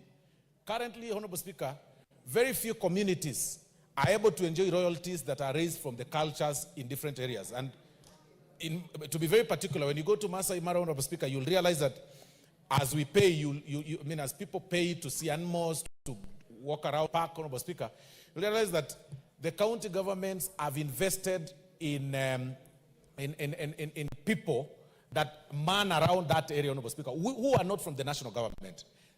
The royalties that are enjoyed from such, Honorable Speaker, must replicate to the communities that live from that area. And that is what Clause 9.6, Honorable Speaker, to include. Clause 10 outlines the exceptions and limitations to compensation for use of culture and cultural heritage in the public interest. There ought to be compensation, Honorable Speaker, on when we use people's, or rather our communities' cultures. Clause 11 of the bill deals with procedure for the export, import, and transfer of inventoried cultural property under the supervision and direction of the Cabinet Secretary. Clause 12 prescribes the procedure for the application to the Cabinet Secretary and consideration of application for the conduct of research on any cultural property entered in the national database. And even going forward, Honorable Speaker, we should even move it further, even as we took in this Clause 12, as we go to the next step. There is need for us to have cultural centers in every county or in every ethnic group area, so that people are able to learn. Our children are able to know where we came from and how, their forefathers and grandfathers used to live then. Clause 13, 14, and 15 provides for the procedure for the registration of cultural property, the manner of notification when registration has been refused, and the validity of a register and certificate of registration of a cultural property. Clause 17 and 18 deal with the recognition, promotion, and protection of cultural expressions. Clause 19 of the bill, Honorable Speaker, deals with circumstances under which a tangible cultural heritage shall be seized and disposed of under this particular act, Honorable Speaker. And then we move to part 3, which is the final part of this particular bill, Honorable Speaker. It runs from Clause 20 to 29 of the bill, and it sets out the offenses and penalties. The offenses include theft of the cultural property, sale of protected cultural property, where you want to enrich yourself on the land that belongs to a particular culture or particular community for cultural purposes, forgery or fraud relating to cultural property, damage to cultural expressions, exportation of cultural property without permit, and unauthorized removal of cultural property, Honorable Speaker. These penalties attract a fine of up to 200,000 shillings to imprisonment or imprisonment for a term not exceeding 2 years, or even both, Honorable Speaker. Other offenses provided for in the bill, Honorable Speaker, are failure to comply with the conditions for the registration of cultural property, undertaking research into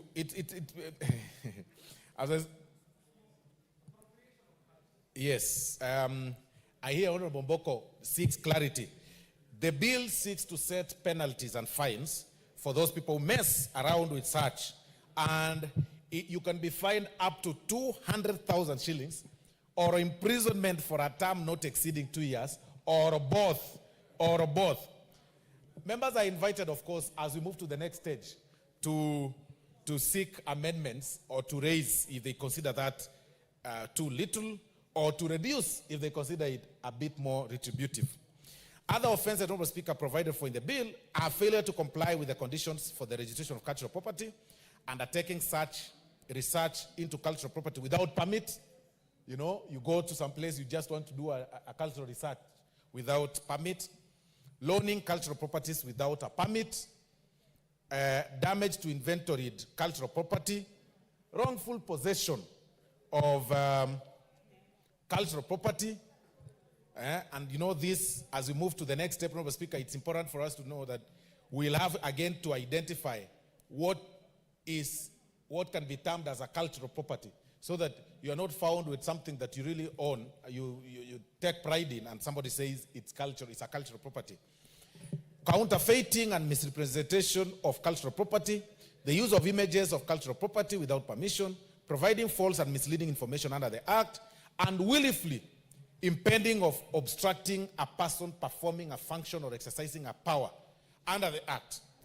Honorable Speaker, the penalties on this, and this is where Honorable Omboko Milemba should be very keen on. The penalties for this, Honorable Speaker, includes fines up to 500,000 shillings or imprisonment for a term of up to 2 years or both. Again, this House is invited, of course, to make any amendment as we go to the next step, because I still feel that there are members, of course, who feel like the 2 years are very small or very little for such an offender, and they should be raised maybe perhaps to 5. But as it is 2 years or both. Honorable Speaker, Part 4 of the bill, I beg your pardon, Honorable Speaker, I'd say that the Part 3 was the final one. This is now the very final one. 4 of the bill runs from clause 30 to 33 of the bill, and it gives the general provisions in related to fees and charges and transitional matters. The schedule to the bill provides for the National Cultural Institution, and that is the Kenya Cultural Center, National Libraries, the National Museums of Kenya, the Kenya National Archives, and the Documentation Service. These things, some of these things exist, Honorable Speaker, but they are not really well marketed in the country. And long ago, days have, things are changing over time, and people are really moving to now modern cultures instead of going and maintaining the history. Honorable Speaker, I have had a chance to look at the report of the Departmental Committee on Sports and Culture on its consideration of the Culture Bill, and I'm aware that the committee will be proposing amendments during the Committee of the Whole House. And that is why I say even several members that seek to introduce changes, they are invited during the Committee of the Whole House. And we do agree with the proposed amendments by the committee as they seek to bring better clarity in the bill, as well as to ensure that the bill does not conflict with the existing protection of traditional knowledge and cultural extension Act, that is CAP 218A.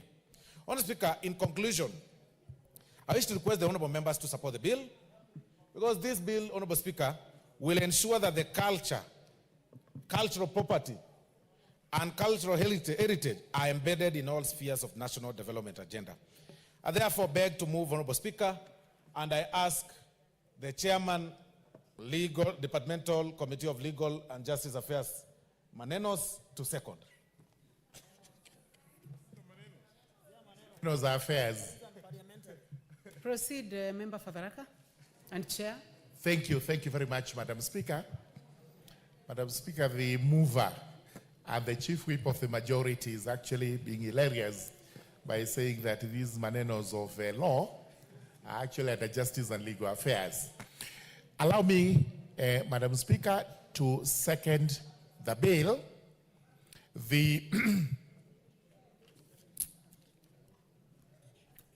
The Culture Bill, a bill that has come to this House so that we are able to actually codify the law relating to various cultural practices in the country. This is a law that is of great interest to most of us because we have a checkered history of our culture, and especially after the advent of the white man who came over with extremely offensive opinions about our culture. Most of what we used to practice as Africans was declared to be repugnant, offensive to morality, as a result of which we were convinced to abandon that culture so that we are able to assume the white man's culture. Time has come for the country to relook at what its position is as regards culture and heritage, and especially when it comes to outright theft of our heritage by people who once told us that our culture was actually repugnant to the good order of human beings. So this is a law that is timely. This is a law that we should look at as a house, and I would encourage every member of parliament to obtain a copy of this bill, go through it, and make an argument in support especially, so that we are able to preserve our culture, we are able to preserve our heritage, and where possible, we are also able to make out a living from such culture and heritage. So I have looked at this bill. It is extremely a good bill that begins with trying to define what our culture and heritage is, and also trying to tell us what would happen if you actually breached any provisions of the particular law and you are actually convicted of those offenses. Culture needs to be managed, and we have seen our traditional practices sometimes coming into play when we are doing national events or we are carrying out other cultural events. And unfortunately, this is not codified anywhere. You come, you make your presentation, people decide to pay you tokens, or you are paid nothing at all, and the story ends there. Now we are looking at what would happen if I actually have what they are calling an inventory of my culture that I'm going to practice, and we catch you trying to cheat another person out of that practice. You would be committing an offense under this law, and on conviction, you would actually face a fine, and in default, you may actually go to jail, or you may actually get a fine and a jail term simultaneously. So let us have the management of our culture, which we are actually giving to the national government. Because sometimes we feel the county governments may not have the capacity to manage this culture, but they would have a role in establishing the databases and the areas that have to be codified as heritage. So this is defined in the part 2, what the national government is supposed to do and what the county government is also supposed to do. The requirement that you have to register, and after registration, you have to validate your registration from time to time. Then we've been given the offenses. And these offenses are curious. And I would urge the members of parliament to look at part 3, which runs from section 20, which is clause 20, all the way up to clause 29. And I may point out a few of these offenses which I say are curious. For example, under clause 24,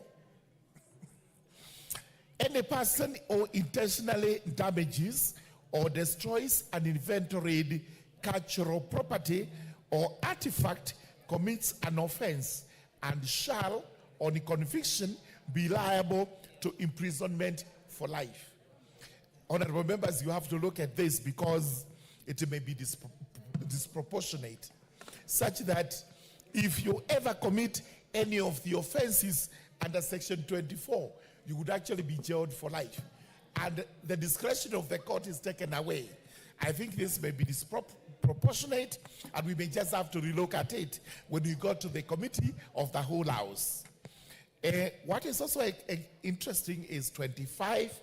A person who is found in the possession of cultural property to which he or she has no lawful right commits an offense. Again, we have to define what it means to be in the possession, because some of these cultural properties are inherited. They are actually inborn with the person, and therefore he may not know when to license that property or not to license the property, and therefore you may actually be convicted of an offense which there would be no, what we know in law as mens rea.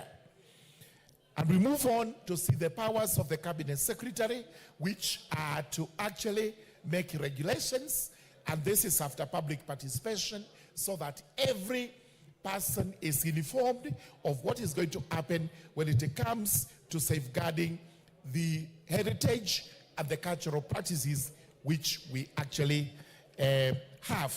And finally, it's important to say that I come from a community that is extremely rich in culture, the Tharaka community in Tharaka Nithi. This is why every year all of us congregate at a place known as Uragate near the Meru National Park for an annual event, the Tharaka Nithi Cultural Event. And this is very interesting because while we are able to attract as many visitors as we can, there are no regulations on what happens apart from to bring in the Tharaka dancers and their friends from the rest of the county and the Meru County and the cultures that surround Ukambani, and that is all. I think we need a law like this one which will actually tell us what it is we can do, what we cannot do, and what we are likely to benefit from when we have such events every year. Not only just Tharaka, I have seen this happening in Turkana, I've seen it happening in Masai Land. This is all over the country. Everybody coming up with an annual cultural event, but unfortunately, we have no law that guides this, and therefore it becomes a free for all. So with these remarks, it is important that we look at this law, and thereafter, let us look at what regulations are likely to be made, and eventually, we will now be back on track, away from that mentality that we used to have, that everything that is African is repugnant to justice and morality. That must come to an end now, and we start seeing ourselves as a cultured people, a people who have their own culture, which culture we must protect. I know there are areas that we may not have been right. Some practices were actually not as good in terms of human beings' rights, in terms of modern practices, and those we have discarded. But there's a lot more that we have, which we are going to protect under this law, including areas, places that we have termed as heritages of certain communities, which areas must be protected. So with those very many remarks, I beg to second this bill. Thank you very much.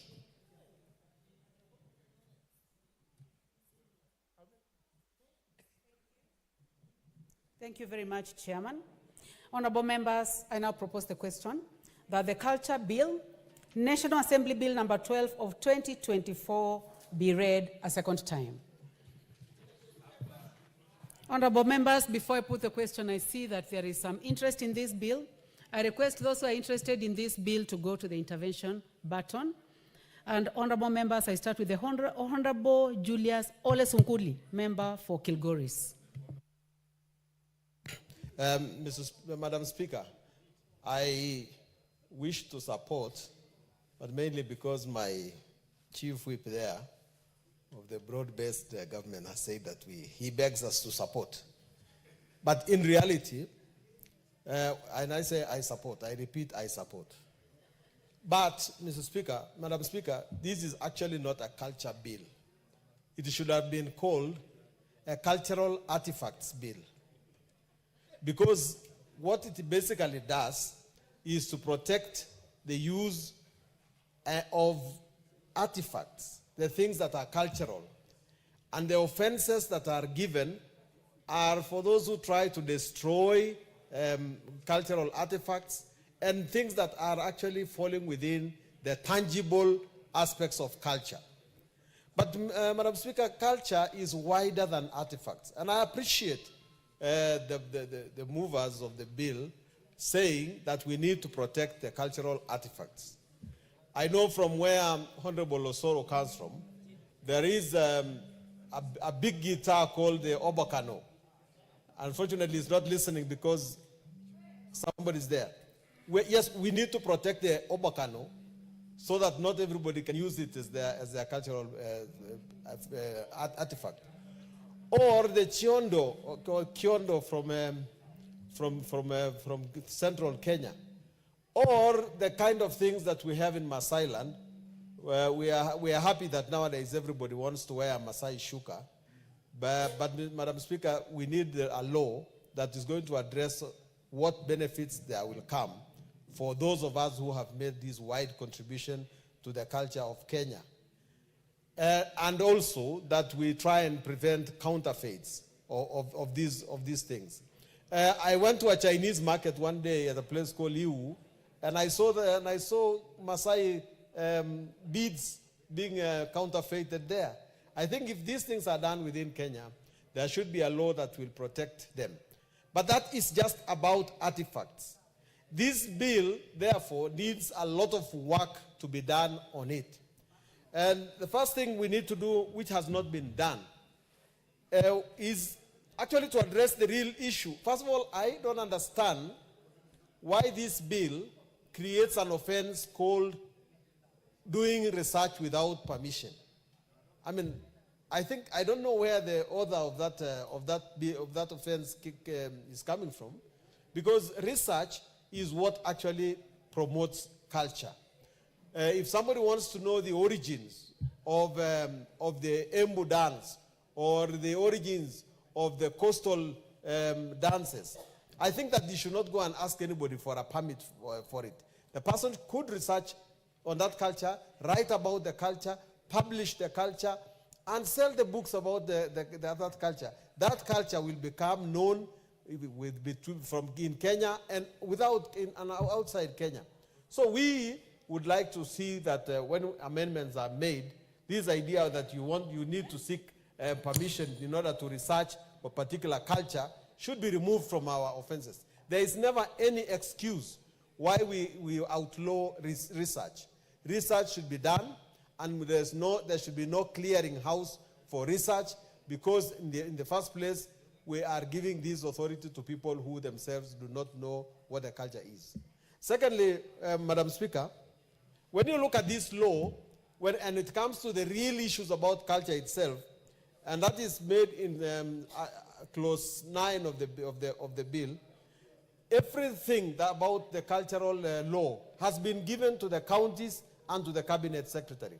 Now, if you want an example of the Maasai culture, the Maasai culture is practiced by the Maasai people. And the Maasai people live in Narok, they live in Kajiado, they live in Tanzania, they live, the map generally, if you want to include the Samburu, you want to include the Gems, I do not see why this is given to the county governments to be their jurisdiction. This should be a national policy, not supposed to be restricted to a particular county. And if you give it to a county to make the law, does it become subsidiary legislation or does it become the main law? This bill should have taken more public participation and put what it wanted to say inside the bill, instead of saying that the law is, let the cabinet minister make the law. That is not law. These things should say exactly what the national policy should be. Because they say that the county government should make the law in line with the national policy. But where is the national policy about culture right now? There is none. It ought to have been put in this law so that we know what actually the law is saying about culture. So, Madam Speaker, the way I see it myself, a lot needs to be done in this bill. Either we begin with it and then keep on building on it. I think not enough public participation was done. It escaped all of us during the public participation period, because we would have said what we wanted to put in this bill. And again, another point that I would like not to leave unmentioned is the fact that communities ought to have a way in which they actually determine what goes into their cultural bill. I do not think that people were addressed according to their communities. The Turkanas had their cultural day just a few months ago. I do not know that anybody approached the Turkanas to ask them, what do you want to put in the cultural bill? The Ma communities held their cultural festival in Archer's Post the other day. Nobody asked them what actually needs to go into this cultural bill. The Kalenjin people held their functions in Mount Elgon the other day. Nobody actually approached them to ask them what needs to go into their cultural bill. The coastal area is very rich with culture. Everybody, everywhere, culture is roaring and it's being practiced. But we need to do more. We need to ask communities, what do you want to go into this bill of culture? Otherwise, a lot of work needs to be done. But again, in honor of the Chief Whip who says we support this bill, let us support it as a work in progress. I support.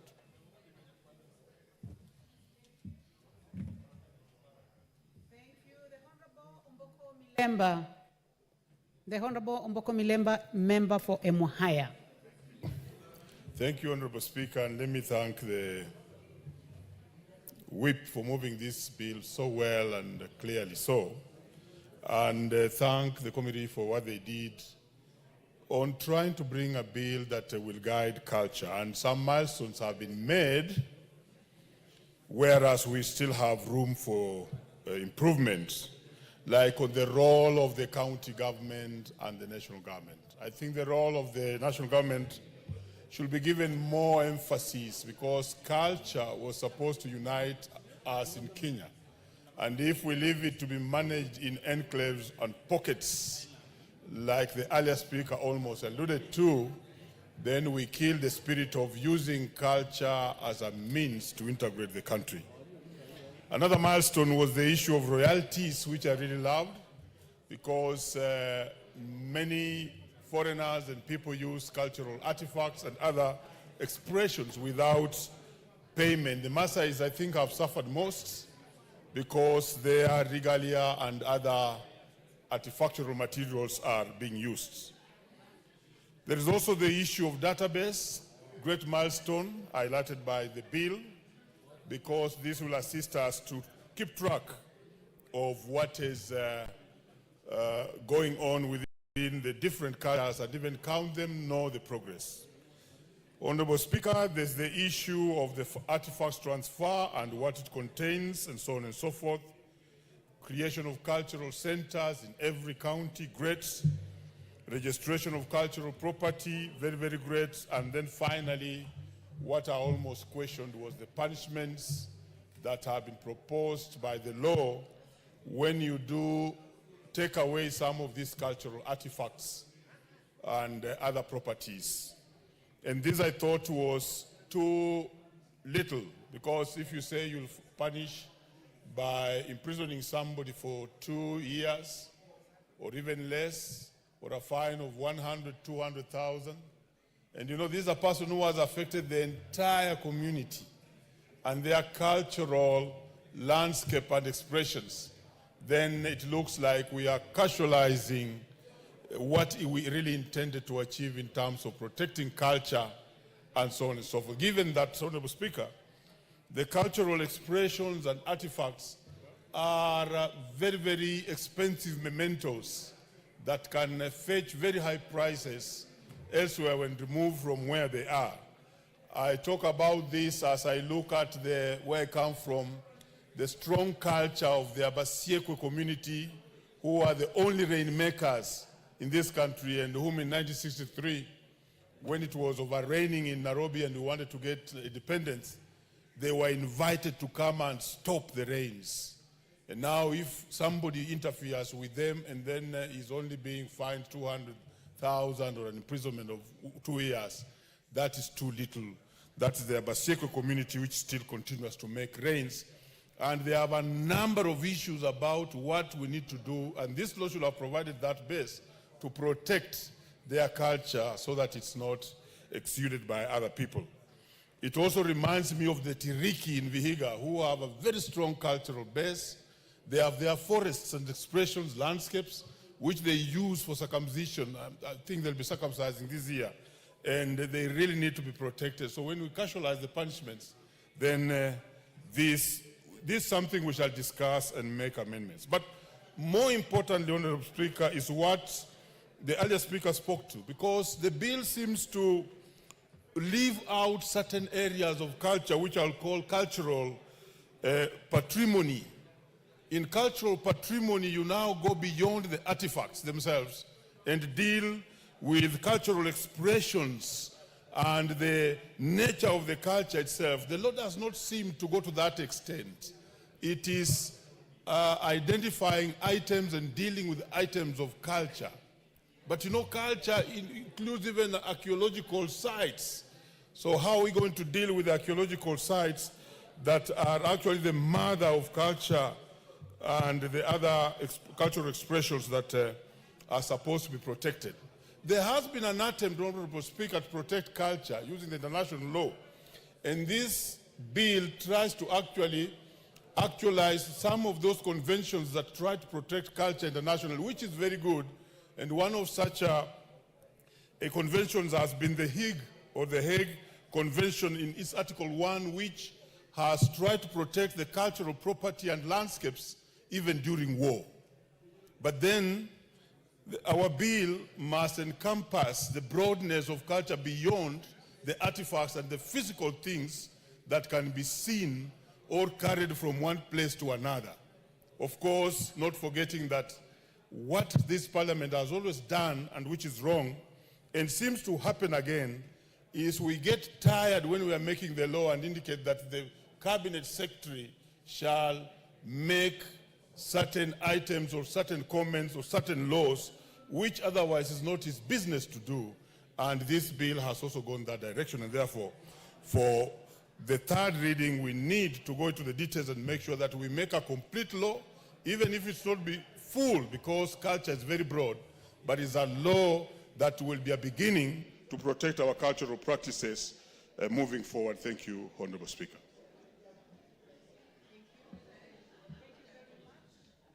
I have the mic. Thank you very much. The Honorable Adan Kainan, member for Aldas. Thank you, Madam Speaker. This culture bill introduced by the Leader of Majority seeks to promote, preserve, and institutionalize Kenya's rich and diverse cultural heritage, Madam Speaker. At the core of the bill proposes the establishment of National Cultural Heritage Council, a specialized body tasked with the management, promotion, and protection of Kenya's cultural heritage sites, indigenous practices, and artistic expression. The council's work is to preserve, is to create a culture of continuity and harnessing the promotion of our rich cultural heritage. Madam Speaker, this bill also attempts to create some sort of cultural preservation and revitalization. Kenya, Madam Speaker, is home to over 40 ethnic communities with distinct traditions, languages, artistic expression, and therefore this bill is timely because it attempts to safeguard the endangered languages like the Ogiek, the super language of my good friend, the Honorable Mili, and also attempts to protect sacred sites like the Kaya forest of the Mijikenda, and preserve traditional craftsmanship such as the Maasai beadwork and the Lamu Swahili architecture. Madam Speaker, if you look at the face of Kenya, and you look at Mili and Mili Odhiambo and her language, the super language, and I'm sure they have been consumed by the rich Luo culture, they're still struggling, and therefore we need to create a special place for them so that even after the next generations, the super community is still remembered. Madam Speaker, this bill also will boost tourism and economic growth. Cultural heritage is a key driver of heritage tourism, Madam Speaker, which contributes significantly to Kenya's economy. And therefore, by promoting cultural festivals such as the Lake Turkana Cultural Festival, the Lamu Swahili Cultural Festival, and other, e.g. like the Lake Turkana Cultural Festival, Lamu Cultural Festival, and historical landmarks such as Fort Jesus, the Great Rift Valley prehistorical sites. The bill positions Kenya as a premier cultural tourism destination, Madam Speaker. And therefore, this in turn is expected to create job opportunities, support local artisans, and attract international investment. Madam Speaker, this bill, once passed, will also contribute to the strengthening of our national identity and unity. Madam Speaker, Kenya is a diverse nation. I always say that Kenya is a collection of many nation states. The rich historical, cultural heritage of these communities must be documented, contextualized, put into a form that can easily be used by the current generation and the future generation, Madam Speaker. And therefore, this cultural heritage, Madam Speaker, plays a fundamental role in our national identity and cohesion. And this is what this country requires. Madam Speaker, when the colonialists brought us together with our diverse cultural heritage, we attempted to get a Kenyan culture in the form of one language, one heritage, one identity, and we're still struggling. And therefore today, if you ask me, that is one thing that we should prioritize as leadership, so that we have the Kenyan culture, the Kenyan identity, the Kenyan dress, the Kenyan way of thinking, the Kenyan way of doing things, so that that becomes the unique Kenyan identification. And therefore, I hope this bill, once passed, Madam Speaker, will accelerate our shared history and indigenous knowledge system, Madam Speaker. And therefore, again, once that is done, we'll see, as the bill aims to instill patriotism, encourage cultural pride, and bridge ethnic divides, ultimately reinforcing the sense of being a Kenyan, Madam Speaker. And this is one thing that has been lacking. Madam Speaker, over the years, we have prided ourselves, and this is one thing that really affects our national unity. Kenyans are known for their resilience. Kenyans are known for their focus. Kenyans are known for their rich cultural heritage. But Madam Speaker, what we have lacked is a law that will help us coalesce around that identity and project and promote and protect that Kenyan identity that will demonstrate the uniqueness of the Kenyan culture, not only locally, but also internationally, thus earning Kenya being a unique tourist destination, Madam Speaker. Madam Speaker, countries like Turkey, I wish you had that. Countries like Turkey, countries like United Arab Emirates, countries like Japan benefit from tourism.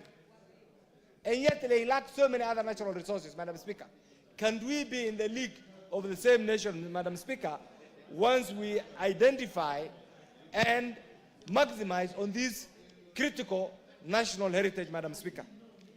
Madam Speaker, over the years also, there has been an attempt, because of this lack of identity, to profile, to stigmatize, and to divide the Kenyan society along regional lines, along regionalism, along tribal lines, Madam Speaker, along negative ethnicity, Madam Speaker, and this has discouraged,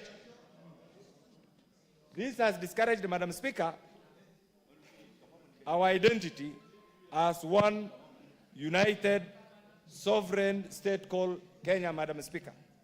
Madam Speaker, immediately after independence, we attempted to promote English at the expense of Kiswahili, Madam Speaker, which is a local, our own indigenous language, Madam Speaker. Madam Speaker, it's the high time that we also identify. English is very good. It's the language of the white-collar job seekers. But equally, Madam Speaker, we also need to promote Kiswahili, so that the Kenyan communities, Kiswahili is a collection of many languages, the Arabic language, the Turkish language, the Portuguese language, the Bantu language, and many other languages, Madam Speaker. And therefore, at times when we interact with our colleagues from the East African community, in particular the Tanzanians, we are lost. Which is the most refined Kiswahili? Is it the Kenyan Kiswahili, or the Tanzanian Kiswahili, or the East African Kiswahili, or the Central African Kiswahili, Madam Speaker? Madam Speaker, it's because of this that once this bill is passed, we hope and pray that some of these things will be collected, put together, and give us a clear identity. Madam Speaker, on the face of it, there are clear gaps in this particular bill, which must also be addressed. Madam Speaker, currently we have the National Museum of Kenya, we have the Kenya National Archive, and we have the Kenya Film Corporation. Madam Speaker, the role of these organizations must also be clearly acknowledged in order to avoid any perceived jurisdictional conflict, Madam Speaker. Because it is very easy to legislate this, and yet tomorrow, National Museum will come and say, this bill encroaches on their mandate. The National Archive will come and say, this bill encroaches on their mandate. The Kenya Film Commission will also say, this bill encroaches on their mandate. Madam Speaker, in the third reading, we must look at this, and I'm sure with the proper legal minds, this can also be addressed, Madam Speaker. Madam Speaker, this also requires, once this bill is passed, there is need to build capacity. Because we have many professionals, academic professionals. We need to have specialized people to deal with our culture, to deal with this particular, the implementation of this particular bill, Madam Speaker. Madam Speaker, we have passed many laws. Many laws. Madam Speaker, at times enforcement becomes a problem. We pass laws, and this country is known. Madam Speaker, in 1999, I had the privilege, and allow me to say this, I had the privilege of being a member of the Financebill, and Finance Committee, sorry, the Finance Committee, and we went to Malaysia.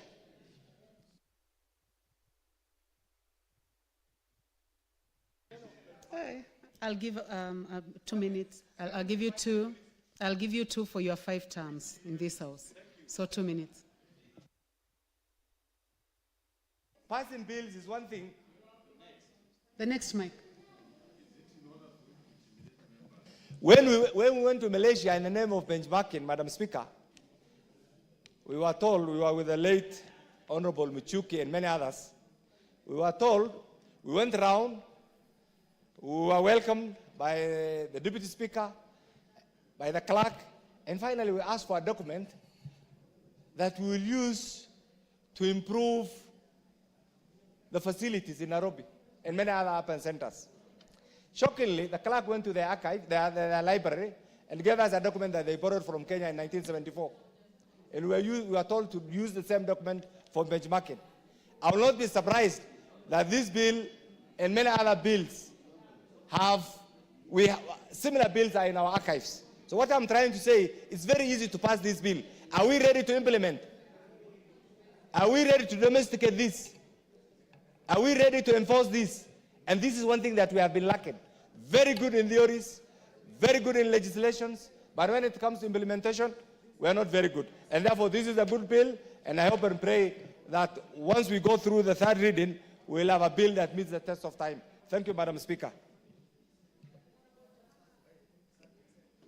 Before you, Honorable Johanna Ngeno, I want to give an opportunity to the minority whip.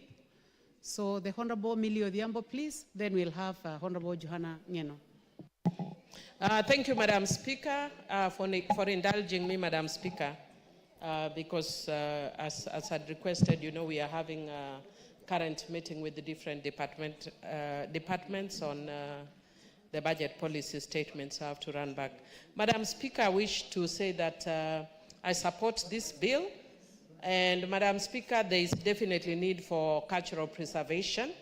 And Madam Speaker, because culture is what shows our identity as a people. And the people who don't have their culture or don't preserve their culture are a lost people because they don't know who they are. Madam Speaker, because I don't want to adversely mention a friendly country, of late I've been to many countries. And I can tell you there's one country that has built completely, you know, they brought a city anew. And if you actually look at that city, there's something that is lacking. It lacks a spirit because it lacks the culture. That they have done so much in the last 5 or so years to modernize it, but because the modernized aspect doesn't show you where they're coming from, the city feels empty. It doesn't have a spirit because it doesn't show what the people were like. And so, Madam Speaker, if you look at, for instance, somewhere like Marrakesh in Morocco, it shows where they're coming from. It's so beautiful, it shows the culture. But culture is not just manifest in the physical, but I like this bill because it just shows also that it is also in very different aspects, including language. And as a person who is a cultural minority, I know what that means. Madam Speaker, I am born a Suba. My father is a Suba. And I have seen in my generation how that has actually transformed over the years. Where up to my grandfather has a Luo name and a Suba name. All the people ahead of him have very Suba Bantu names. All of us are from my grandfather down, now only have Luo names. And we have lost the Suba names. Madam Speaker, fortunately, the language has been restored. So the Suba now speak Suba, but not all Suba speak Lusuba. But for a fact, we have almost lost all the culture in relation to Suba, except a few. And I want to thank the organizations that have been doing cultural events that seek to sustain what is a little that is remaining of the Suba people as a people. And Madam Speaker, I am actually a very proud Suba, even though I can tell you I'm both Suba and Luo because my mother is Luo. And I love that we preserve both the Luo culture and the Suba culture. Madam Speaker, one of the issues that I'd want to also indicate, which I've seen this bill commenting on, but we need to strengthen, is the issue of intellectual property rights on our culture. That there are so many people that have been appropriating our cultural issues. Give example of even our cultural dressing, Madam Speaker. And they go and sell it at a song. Yet it is actually who we are. And in the US now, it's a very big issue called cultural appropriation. That when you see people doing or saying things that is not there, people are saying, I don't want to culturally appropriate. And in the same manner, we need to use those same terminology that we actually criminalize cultural appropriation, or find a way, even if we don't criminalize it, to make sure that we preserve our culture and the things that are very important to us that other people may wish to appropriate. There must be a way in which they pay back to our societies for using that. Madam Speaker, I can tell you for a fact when I go outside, I wear this band on my head. And in Kenya, people just say, oh, Millie, we actually see you like it's an insignia, it's what shows who you are. But in a lot of communities in Kenya, we actually have this. It's just at a modernized mind. In the Luo culture, if you see me doing the beaded one, it is called ligisa. And ligisa is worn by women in leadership. So if you see me wearing that, it basically says, in my culture, it shows that I'm a woman leader. But for now, because we don't actually take it seriously, when people see me, think it's just an issue, a statement of fashion. Yes, it's fashionable, but it's also cultural. And it is not just amongst the Luo community, it's amongst very many communities, Madam Speaker. Madam Speaker, we must also see how we link culture with the tourism. I want to thank the Parliament that they recently organized a very good training, and the training was on PPP, public-private partnerships. And Madam Speaker, one of the things that I actually picked up from that is the immense potential of linking tourism and culture. And Madam Speaker, I recently, together with my husband, we've recently visited a place called El Nido in the Philippines. And Madam Speaker, we pay quite a bit of money to do things which you could do here in Kenya very easily. Things like cultural immersion and doing things that have to do with our culture.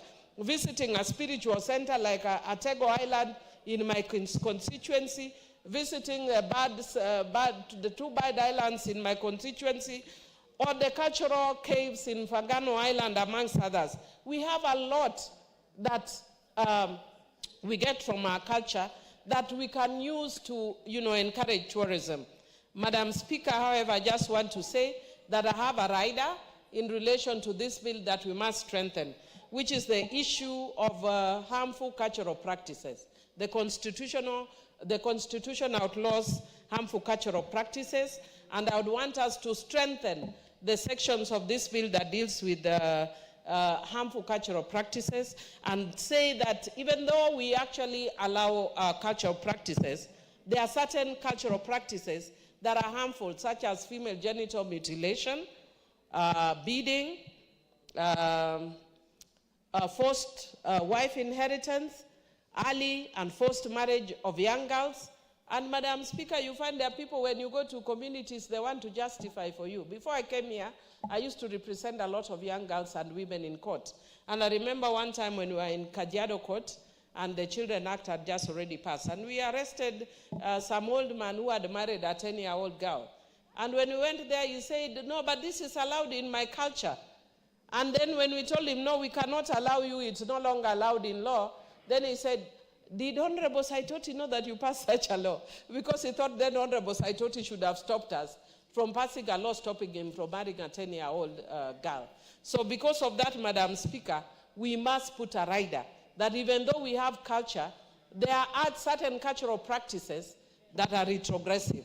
But also, Madam Speaker, one of the things that I want us to do is to enhance the historical bit where we have now distorted culture. And Madam Speaker, if you actually look at our historical issues, you discover, for instance, amongst the Luo community, women were really respected and exalted. But now people are actually doing the reverse. If you look at the bigger clans in Luo, they start with their female name. It's almost like the House of Mumbi. We start with the Kanyamwa, Kanyadoto, Kanyekela, Kanya something. They are all about women. But now we are being told women cannot lead. Who told you women cannot lead? We are in charge of clans. So if we are in charge of clans, why can we then not lead? We must put our history correctly, and our history respected and exalted women. And I want to say that I'm very happy the House of Mumbi has actually kept that. And so we know that's why you see a lot of women in Kikuyu land get elected, because they preserved that history. But in some of our areas, we are losing that. And so we have people creating their own stories about what was there in culture. Madam Speaker, I support, and I look at it more keenly so that I see if there are areas, the areas that I've spoken, if they are not well covered, that will bring amendment. I support. Thank you. Thank you. The Honorable Johanna Ngeno.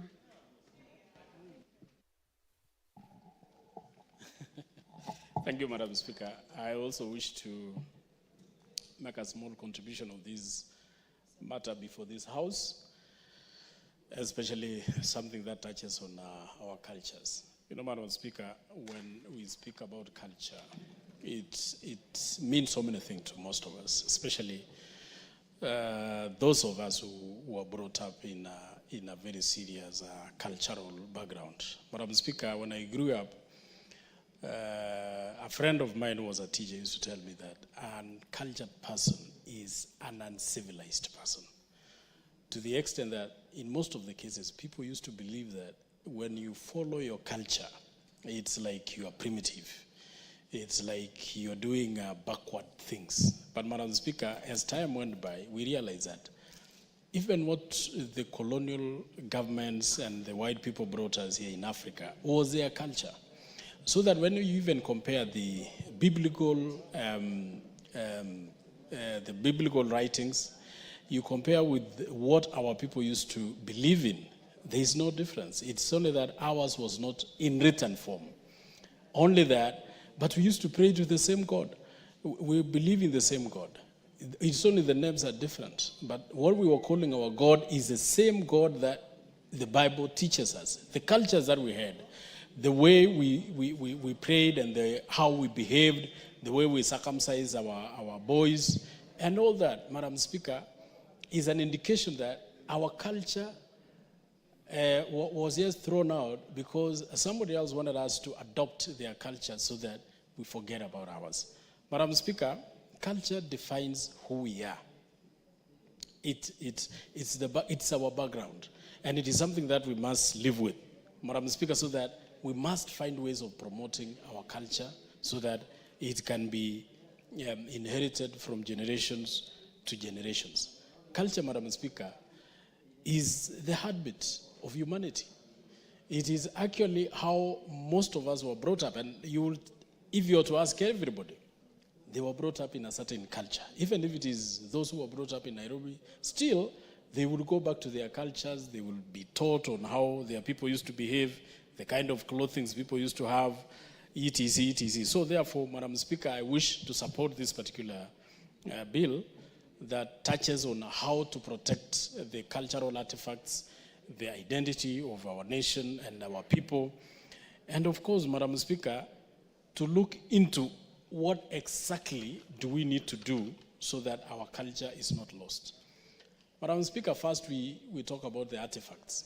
Artifacts, Madam Speaker, are tools which were used by our people. And each and every people, each and every community has their own ways or their own means or their own artifacts. Madam Speaker, and this one ranges from clothing to the kind of artifacts they used to use, whether when they were going to pray or their praying sites, or what they use also to appease the enemies, or what they used to, when they want to appease their gods, when they want to give blessings, when they want to do their traditional circumcisions, even when the elders were having their drinks and like the current kind of drinking.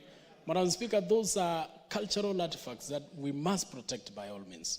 Madam Speaker, I remember at the beginning of Kibaki government, I think it was around 2003-04, the people from the Kalenjin community who had lost a very great warrior and an overseer and a Laibon called Koitalel Samoa, disputed and petitioned the government to ensure that they return the artifacts which had been looted by the colonial government at that time and took them away to their country.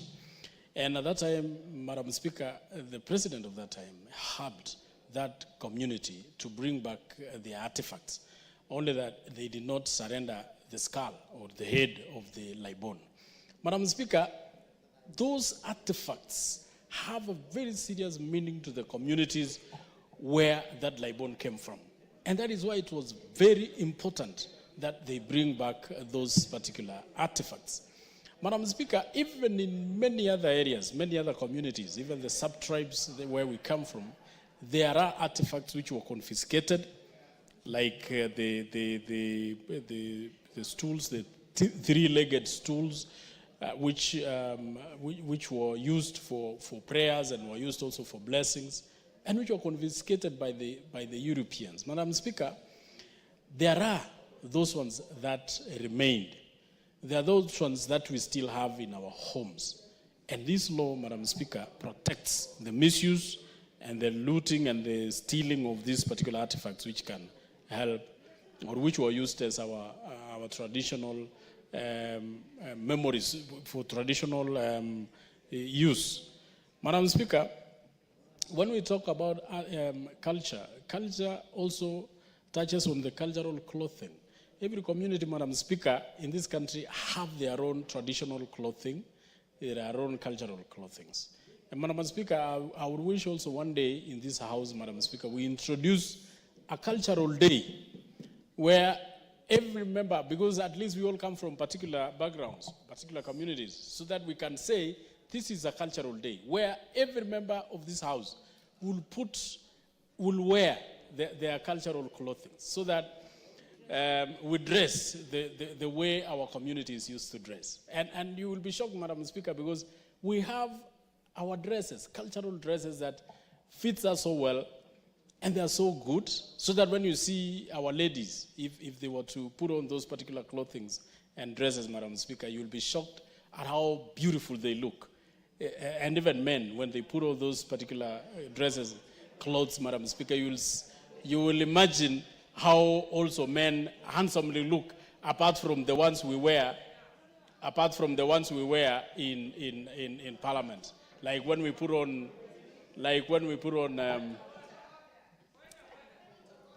Madam Speaker. I know the Honorable Irene Mayaka is next in my list, but I think you are saying you have a point of order, Honorable Irene Mayaka?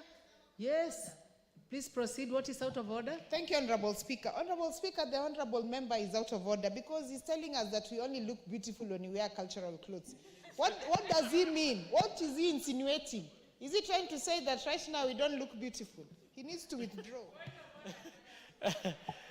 Madam Speaker, I thought we could address the first point of order. Honorable yes, Member for Emukuru, what do you have to say about that? And I will address Mheshimiwa Milli's also point of order. I know what she is. No. You cannot address a point of order when you have not heard it. I will, Madam Speaker, I just want to say that, you know, when you look, I said our women, our ladies will look even more beautiful when they dress in their traditional dress. Just like our men will look more handsome when they dress in our cultural dresses. So, Madam Speaker, what I meant is, we are beautiful. Chairman, order. Our ladies are beautiful. Order. We have another point of order by the Honorable Millie Odhiambo. Please take your seat. What is out of order, Honorable Millie Odhiambo? Madam Speaker, thank you for giving me the opportunity. Madam Speaker, I'm just worried that the member seems to suggest that we should be coming to Parliament dressed, naked with just a small thing underneath. Because culturally, that's how we dressed. We were naked with something underneath. Madam Speaker, is that really in order? Is that what we are implying? Our culture, we were half naked, Madam Speaker. The world is evolving, and that is part of culture. So are you suggesting that members should be coming to the house naked? Madam Speaker, we should be proud of our culture. And it doesn't matter how that culture looked like. Whether we used to put on, and after all, Madam Speaker, when you look at the kind of dressing that we have today, our ladies are almost naked.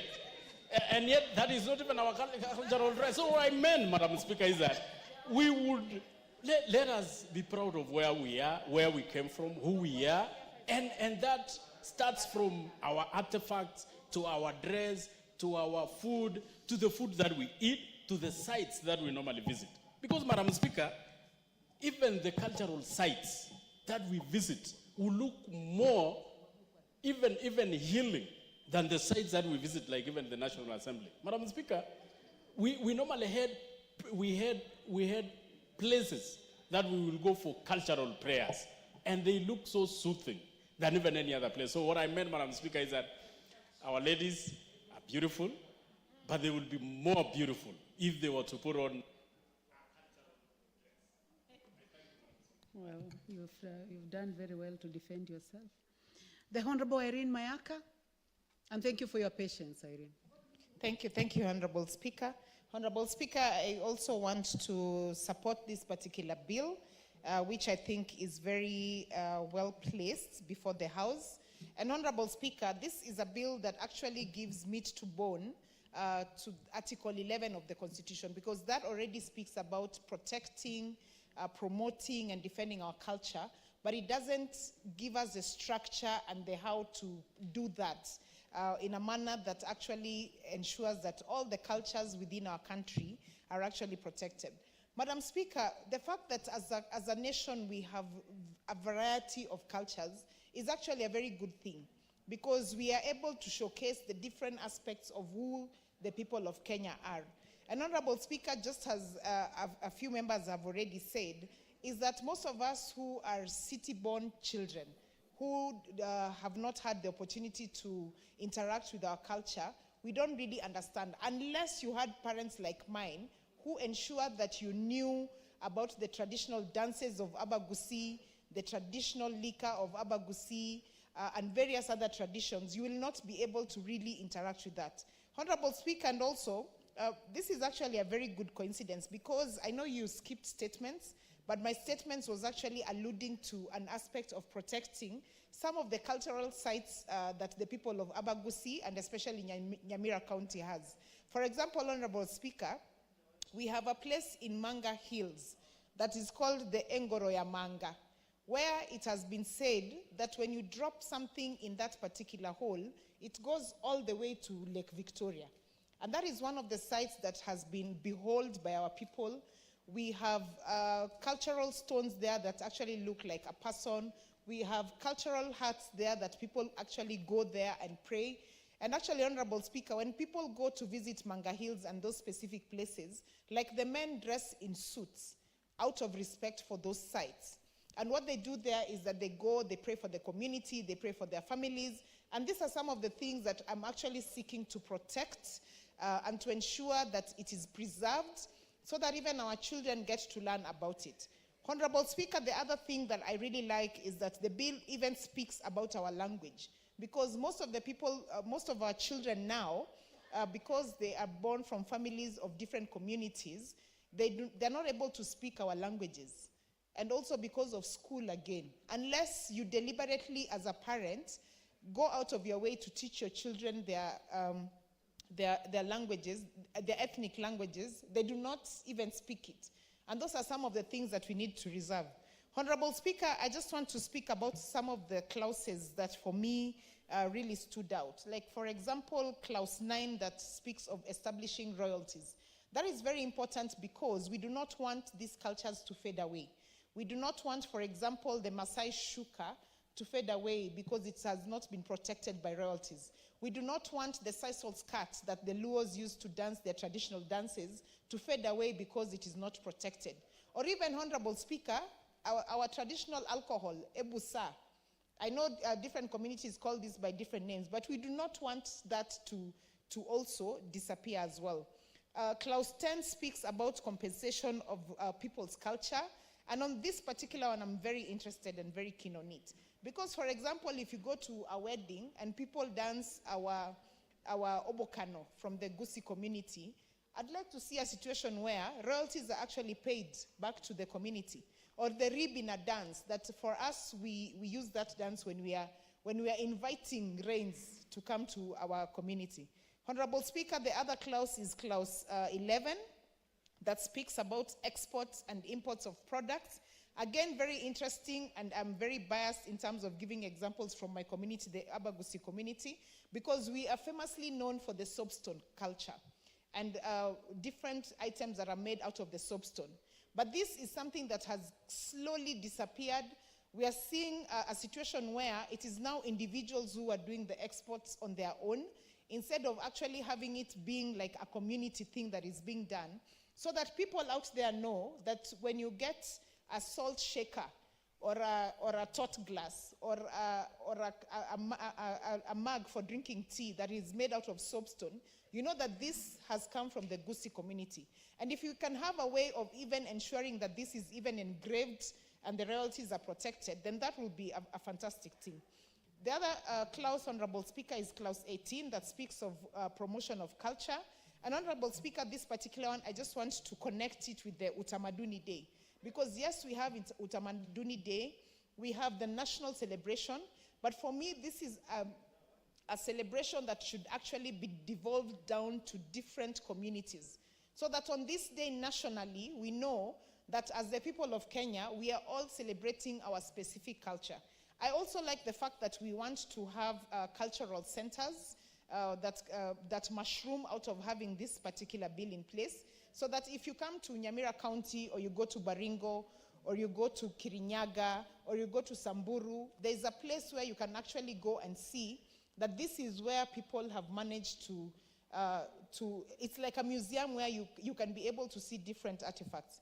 In Nyamira, for example, Honorable Speaker, we have a restaurant that the owner of that restaurant has actually set aside one area where you can go into our traditional huts, you can see how the busa was being made, you can have an opportunity to eat our traditional vegetables, chinsaga, managu, you can be able to eat our traditional ugali, you can be able to see the setup of the Gusi families and how where the eldest son would stay in the homestead, and the younger sons and the wife and all that.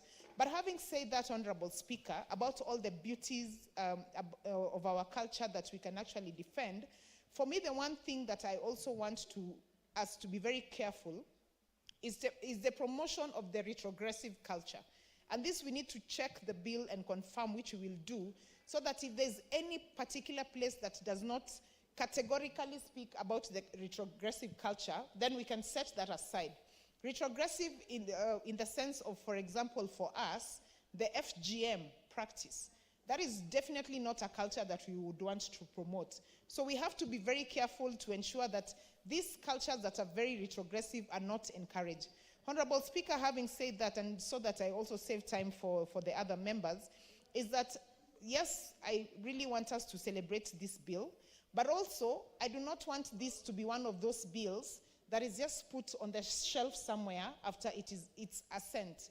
My wish is that, and I know the majority party represented by Honorable Naomi Zian, they can listen, is that the day that the President assents to this bill, that there's an actual celebration awareness at State House of all the cultures in this country alongside that signing of that bill, so that everybody in this country is aware that we do have a bill in place that is going to protect our culture. We don't want a situation where when you talk about the bill outside there and everyone asks you, when was that assented to? We don't have anything like that. So the awareness, the communication out there has to be extremely powerful so that everyone is really aware of that. And finally, Honorable Speaker, and I like that some of the concerns that we voiced here about Kenya not having a national outfit when we go for national functions or when our athletes represent us out there. At least at the Paris Olympics, we had some sort of a national culture that portrayed the Maasai culture that was worn out there. And it was very exciting that majority of the other participants from other countries actually recognized that Kenya has a beautiful outfit. I wish we could even adopt that as our national dress for our party. So, I mean, sorry, not for our party, for our country, so that anytime we have representation out there of people going to represent the country, they can wear our national outfit. Having said that, Honorable Speaker, I do support the bill and I submit. I thank you. Thank you very much. The Honorable Ferdinand Wanyonyi, member for Kwanza. At long last. Madam Speaker, I want to take this opportunity, first of all, to thank all the members that you have contributed on this bill. And I think they have actually exhausted the bill. And as the previous speaker just mentioned, the third reading on this bill, let's take action. When the President assents to this bill, Madam Speaker, I want us to move forward because there are so many things that have gone wrong. I'm a little older than some of the members here, and I can tell you things have gone out. The next 50 years or even 20 years to come, Kenya will not be Kenya that you and I would have admired to be, because, Madam Speaker, things are going haywire. I come from a culture in Luhyaland, and we had a very good culture. For example, the circumcision of the lawyer. You know, we had a special way of going for that particular circumcision. Today, you know, it's a laughing stock. You know, and as somebody mentioned, and I think I want to quite agree with whoever mentioned, for us, those days, and I saw those from my own older brothers and other neighbors, what have you, for you to go for circumcision, you went naked. From the river, you go to the river, and from there you are taken almost 2-3 kilometers to your home, and you are operated there openly. Today, Madam Speaker, nothing like that is happening. Things have gone off. Then, of course, those days, and in fact, even as recent as maybe 2, 3, 4 years ago, when a child gets married, you know, a boy cannot go and greet the mother-in-law. It's out of respect, not anything else. Today, he can go and hug the mother-in-law, which is actually wrong. In our culture, it's not supposed to be like that. Madam Speaker, we have a problem. This country must be protected. I have a case, a specific case, for example. We had Bomas of Kenya. If those of you have not gone there, in fact, you go there now, it's no longer the Bomas of Kenya we used to know, because it was an area for cultural preservation. Bomas of Kenya is no more. You go to Bomas of Kenya, you will have the Maasai's culture, the Kikuyus culture, Luyas, what have Luos, and you see that culture was very, very impressive. You're there, you pay the money, and you are there for some time, and of course you come back and say, okay, is this how this community behave? That again is gone. Go to Bomas of Kenya, it's not the same thing. It's now just a business area, doing other things. So we should actually, because I was asking my colleague here, we have a ministry for culture and sports. That ministry must be revived. That ministry must be given guidelines to be able to preserve some of those cultures that actually are very, very important for us to be able to maintain. Because I know for sure that the colonialists came, and when they came, people now want to behave like a Mzungu. But look, that again is now something under the bridge. We just have to behave our own way. We have to revive. For example, in Luya culture, if a child goes to get married, he has to pay almost 13 cows. Today, there's nothing like that. There's nothing like that. And it's a culture that actually a Luya boy marry another person from another area, you pay the money before anything else, even before the wedding. Today, it's no longer there. It's just to understand each other. Like my brother was, okay, I don't want to mention that. But that again, Madam Speaker, we should do something about it. This bill, when it comes to third reading, as members of this parliament, to be able to have very good intervention, the closer you can be able to correct some of the areas that you feel you should be able to correct, because it's just for the interest of this country. Not because of our personal interest, but the interest of this country, that we actually maintain our culture, and so that we are distinct from other people. Because you go out here in the world, you see people behave very differently.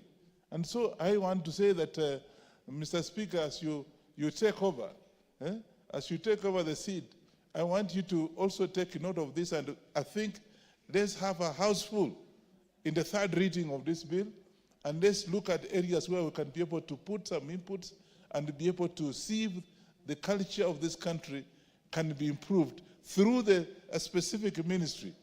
And don't just put that Ministry of Culture and Social Services and Sports or whatever it is, should be able to take up some of the roles that we are talking about and be able to see what it can do.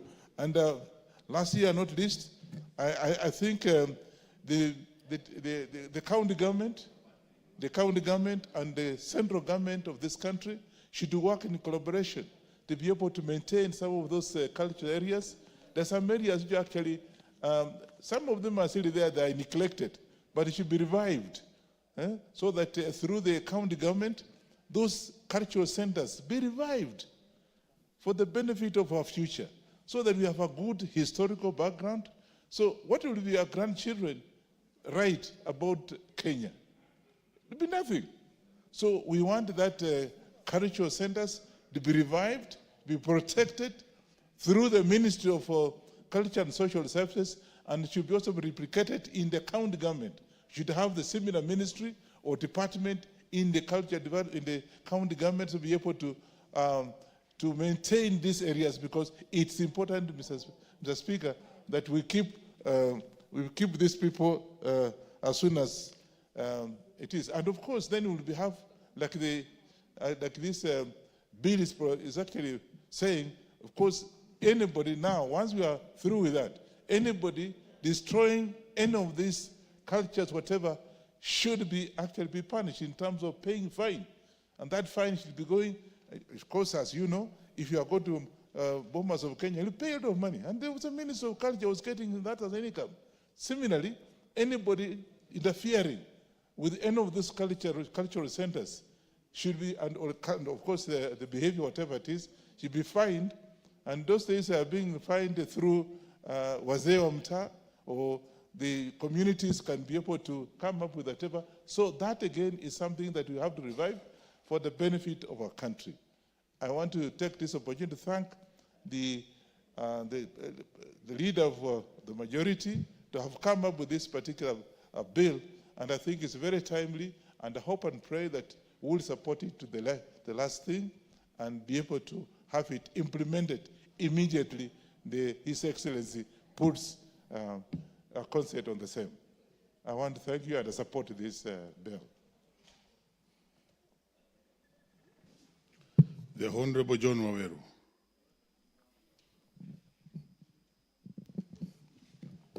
Mr. Speaker, I must thank you. I must thank you profusely for giving me this opportunity. And secondly, I have to say that this is a very laudable effort by the Committee on Sports, Youth and Culture under the leadership of the Honorable Wanyama. Mr. Speaker, we are discussing about culture. And in this context, Mr. Speaker, we are actually going into the heart of a discussion for the fight of the soul of a people. Mr. Speaker, it has been said before that if you want to disenfranchise an individual, what you do is you deny them their mother tongue and you take their father's name. Because if you deny someone their mother tongue, everything that is housed in language, whether you call it belief, whether you call them their truth or their identity, it is housed in the language that they speak. In their father's name, an individual finds their identity. And to that extent, Mr. Speaker, then, the Swahili are very right when they tell us that mwachamila ni mtumwa. Mr. Speaker, this vessel that we are calling culture is the one, as I have said, that carries a people's identity, their history, their belief, and even their truth. From the culture I come from, Mr. Speaker, when you refer to your mother, you call her Maito. Maito, if you extrapolate the name, is two words.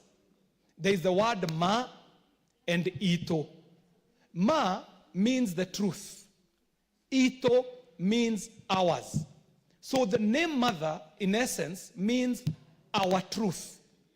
And that is why you find that in this patriarchal society, the Kikuyu culture is unable to thrive because by its very formation, the Kikuyu culture was not supposed to be a patriarchal culture. In fact, we all believe that we came from Mombi, the creator. And Mombi is the only name that humanity shares with God. It is the only word in our dictionary, as the Kikuyu speaking people, that a man shares a word, a name with God.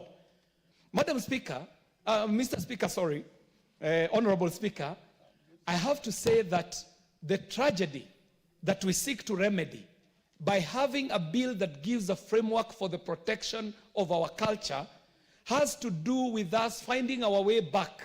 What in Gekuyu they would call Woshokiaroe Mokaro, making sure that the river gets back to its course. Because as we speak today, we have been knocked off our, what you would call our track of organic cultural development and civilization. And how it happened was very systematic, Mr. Speaker. The moment an individual showed up in our country carrying three very dangerous things, they were carrying on one hand a Bible, a gun, and education and what you would call government. And with that, they were able to rub off our cultures to the extent that today, Mr. Speaker, any individual who professes the Christian faith can give you the lineage of one Jesus Christ of Nazareth, all the way back to his lineage to the house of David, all the way back to the house of Abraham and his son Isaac, and all the way back to the creation story, Adam. And they can give you a chronology of who gave birth to who gave birth to who, and these are tens of generations. However, Mr. Speaker, even I myself would struggle to give my lineage beyond 7 generations. I might profess that I am Kiarie. Kiarie wa Waweru. Waweru wa Ng'ethe. Ng'ethe wa Geshi. Geshi wa Kang'ora. And then beyond that, Mr. Speaker, 7 generations down, then I get lost, Mr. Speaker. As such, Mr. Speaker, then, whatever it is that was housed in the language that I speak, it faces a great danger today. I might be the last of our people who will be able to speak the language that my father spoke and my mother spoke. To that extent, then, Mr. Speaker, the discussion this afternoon becomes extremely important when we juxtapose it with where the world is today. When we talk about the world today, two great things are affecting culture. One, globalization. Two, technology. And they are working hand in hand, Mr. Speaker. That today as we speak, there are large language models that are being developed using data that is scraped off the internet to form what you would call emerging technologies in artificial intelligence. But let us look at them, Mr. Speaker.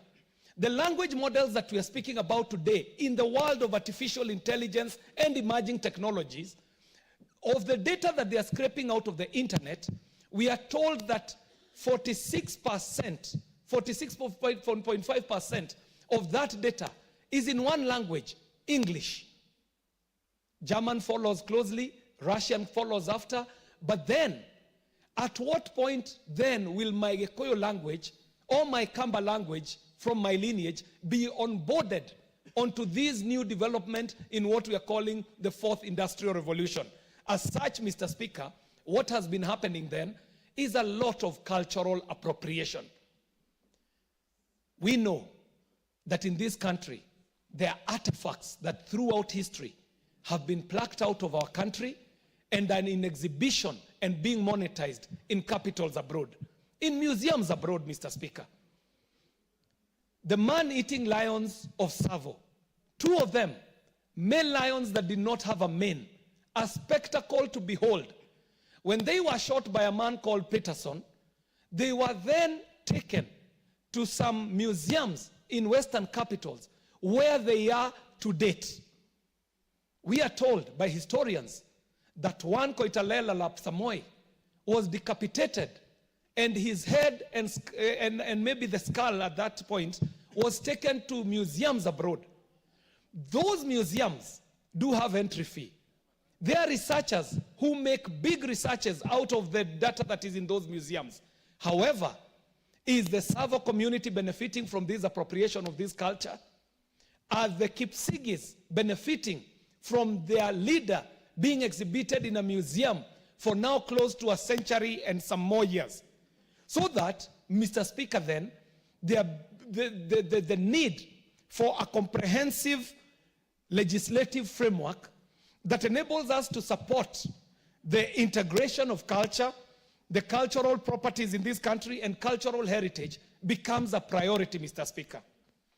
Now, here is the critique, Mr. Speaker, that even as we are speaking to this bill as is, it is one devoid of specificities, Mr. Speaker. That in the format that it is and the style that it is big on cultural artifacts. However, culture is larger than artifacts. There are many elements of culture that are not covered in this bill as it exists. So much so that the option we have as a House is to either pass it as it is and then seek for places to amend later, or we might decide then, and in the third reading, Mr. Speaker, we might find a place in the clauses that exist or introduce new clauses where we are able to cover a wider definition of culture rather than zero in on just cultural artifacts. But now the bill has presented, Mr. Speaker, because it is big on cultural artifacts, then we can talk about issues to do with intellectual property. Mr. Speaker, whatever is covered here on intellectual property is a bit shallow. And my question was whether that shall be covered in subsequent or subsidiary legislation, maybe in regulation, or whether there shall be another bill that comes to take care of intellectual property.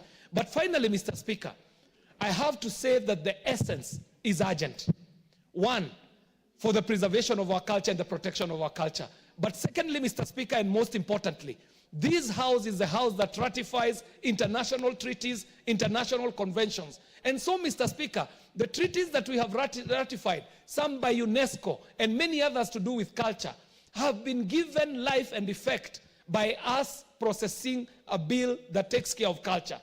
The Constitution, Mr. Speaker, in Article 11, also is given effect by us passing this bill. And it is for that reason, Mr. Speaker, that I stand to support and seek to amend in the third reading. I thank you very much, Mr. Speaker, for the opportunity to speak on this bill. The Honorable Christine Umbaka. Thank you, Mr. Speaker, for giving me this opportunity to contribute to what is very, very important in our lives. We are talking about a bill that deals with culture. And definition of culture. What is culture? It's a way of life as lived by a people at a particular time in history. It means that culture is our way of life. It's the language we speak, it's the song we sing, it's the food, the dress that we have, the food we eat, the sports, everything about our lives is culture. But it is as lived by a people at a particular time in history. It means that culture evolves. It is dynamic. It changes from time to time. The people of the past had their own culture. It moved on and changed on, and we acquired others, and we dropped other ways of culture, other ways of survival, and we moved on and acquired others. Just like language dies. When a language dies, then that culture is finished. That culture, the people of that language will not exist because the language has died. It is important to realize that culture is our identity. If it dies, we are dead. It is cardinal. It is in our lives. It is part and parcel of us. It is our gene that if it is not there, we are not human beings. Unfortunately, our culture, African culture, Kenyan culture, all the tribes that we have, 42 or 43 that we have, these are cultures that are very, very important. But they have been interfered with in the past through colonialism. And it is still being interfered with. It is still changing. It is still not the same as a long time ago. But we need to preserve them because we are preserving our identity. We will be laughed at if we do not preserve it. If I lose my Luo language, where will I belong? What will people think of me? But our children are losing it, and we are not caring. We do not give a hoot about the language that our children are speaking today. They are mixing up English and Swahili and a bit of their local language. Sometimes they speak pure American English, and they cannot utter a word, even the word thank you, even the word asante sana, they cannot speak it because they speak European language. We are, as parents, have also failed in preserving the culture of our people because we enjoy to see our children speak British or American English. Secondly, we have tried in this country to preserve culture through the museums that we have. But unfortunately, again, these museums, they're shallow. I was in a committee of sports last parliament, and we had a chance to visit a number of museums that we had. It was shameful to see how shallow, how empty they were. There were no anything that would indicate the culture of our people. They were scanty, they were too old, they were torn apart. We need to create or come up with what we can show to our children as part of what is in the museum. The museums are not having the right things. They're too old, too broken apart. Nobody seems to put money there to ensure that even our museums have the items, the artifacts that require our understanding of the past. That is missing. The school system has tried, I must say that, because we normally have school music festivals, drama festivals. These are events that help us nurture the past, bring out the past. Our children try to wear those clothes of long ago so that they can sing these songs when they come for competition. But it's just for competition and the story is over. We do not carry it forward. We do not say, we do not care about the clothes that we used to wear in the past and keep them and reserve them somewhere in the museum. It is just for events for a period over 1 day, 2 days, and it's over. It's unfortunate that we do not celebrate our culture. We need to do that constantly. In this country, we also have Heroes Day. We celebrate our heroes, the people of the past, what they did for us, how great men and women they were, and we celebrate them. But at least there we conquer. There we have done well, because it's every year we celebrate the great men and women of this country, of the past and of the present. They've done marvelously well. In my community, recently in Nyanza, last December, that's 3 months ago, we had a celebration, a 2-day celebration, which was called Pinyuluo. Pinyuluo simply means Luo world, the Luo world. And we invited guests from all over. We were tracing the history of the Luo people, right from Sudan, and how they spread out in so many countries in this world. They're in Uganda, they're in Tanzania, they're in West Africa, they're everywhere. So many countries. And many people came to celebrate the Luo culture at that time. There were music, good food of long ago, and men and women who know the history of the Luo movement from Sudan to here. Even today, we were praying for a great professor, Professor Bethuel Alan Ogot, who has written a lot about the Luo culture in many, many books and articles. In one of the presentations last December, before he passed away, he told us the power of women, how women were highly respected, and how even in the Luo movement from Sudan, the people who led the Luo movement, a number of them were women. He highlighted the role that women played in history in the Luo people. But somehow today we are losing it. Nobody cares about the role that women play historically in various movements, historical movements, in wars and anything else. Appreciation and making sure that we conserve the names, the activities, and the roles that they play. It is therefore very important that this bill must be supported, because it is a bill that is helping in preserving a culture that is dying.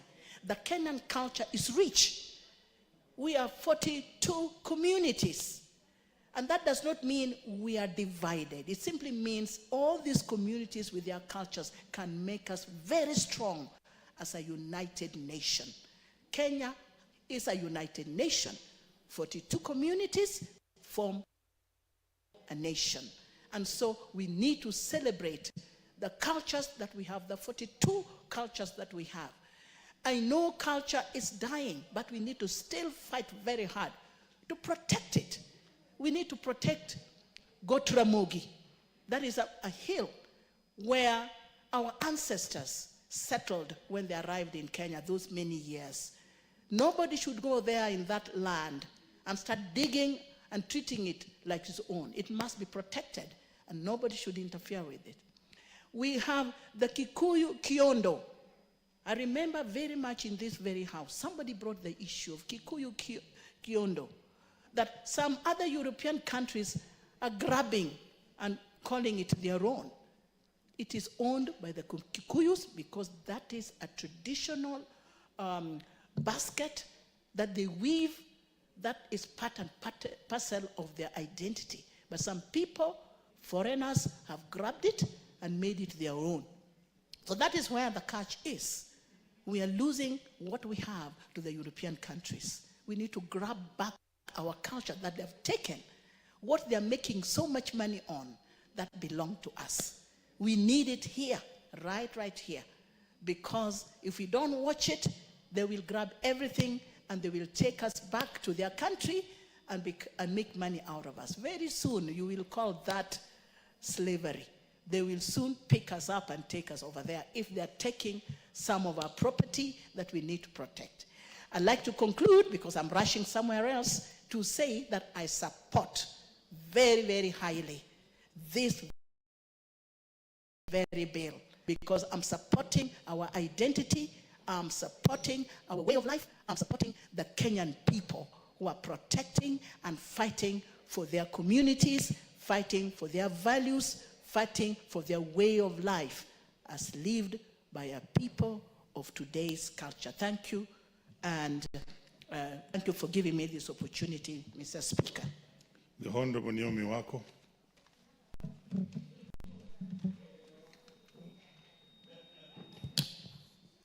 Thank you very much, Honorable Speaker, for giving me this opportunity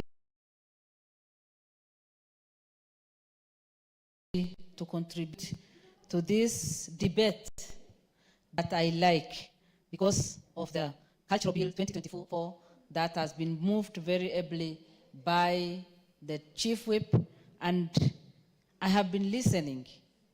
And as one of the people who love their culture and just get excited about our cultures, I have been so excited this evening, and also seeing that there are many people like me. Honorable Speaker, I support this bill fully because the bill was informed by Article 11 of the Constitution of Kenya, which recognizes culture as the foundation of the nation and as the cumulative civilization of Kenyan people and the nation. It commits the government to promote all forms of national and cultural expression. In fact, what excites me is all forms of national and cultural expression through literature, arts, traditional celebrations, science, communication, information, mass media, publication, libraries, and other cultural heritage. Honorable Speaker, we are who we are because of our cultures, our behavior, our way of dressing, our way of expressing ourselves, and even the way we interact with each other and socialize is because of our culture and that strong foundation that was based on our culture. Unfortunately, today, we keep losing, and many people say culture is dynamic. Yes, it is dynamic, but we don't have to lose our good and beautiful culture. Honorable Speaker, as I was growing up, one test that any young man or woman has to go through is anytime a visitor comes to your home, number one, you have to say your name. You have to say your father's name. You have to say your grandfather's name and continue up to the last generation. And after that, you have to tell the visitor your clan and the age set of your parents and your own. And by the time you finish that, then you would have passed the exam. And by the time you have gone through that interview, everybody knows that, yes, this child has been brought up in a good way or is being brought up in a good way. Honorable Speaker, those are the things we cannot find today. When I went to Norway in 1997 to do my master's, the first thing I interacted with was, I saw so many people, the Oromo speakers there. And from our country, I had my firstborn and the secondborn with us. And we were always proudly speaking about, Kenya and very good English in everything. But within very few months, we realized that speaking our own language was the best thing that we would have done for ourselves. And within 3 months, we were able again to bring back our children, and we started speaking our language, which brought a lot of value. And anytime we interacted with other Africans, we would also speak our language, and everybody celebrated with us. And since then, speaking our language in our home is our priority. Practicing the good cultural practices is another thing that we have always done. Honorable Speaker, the more we practice our good cultural practices, the more we will grow our country and also keep our valuable heritage, whereby other people in Western world today, you don't have what you see in our country. We have 42 different ethnic groups.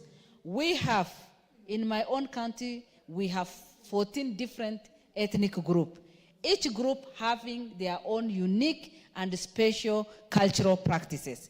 The more we do this, the better for us as a country, Honorable Speaker. I support this bill because since independence, it is important for us to know that since independence, Kenya has never enacted comprehensive legislative framework to support the integration of culture and cultural heritage in national development agenda. Honorable Speaker, it is many years. And the potential that is there in our cultures, the beautiful practices. You know, even before we were born, although Christianity was not there and maybe Islam was not there, our forefathers used to pray to God. And they used to do so many things. I remember they used to tell me that even during the drought season like now, the elders and the spiritual fathers would just go somewhere, pray, and command that it rains. And it has always rained. But today you cannot see that because we are not living in those practices. Honorable Speaker, it is too late. In fact, this bill would have been there many years ago, so that our young people can enjoy and so that we can harness the potential of our culture. Honorable Speaker, I support this bill because of the intention. The bill is also intended to facilitate the implementation of international conventions and treaties that have been ratified by Kenya. This will take us to another level.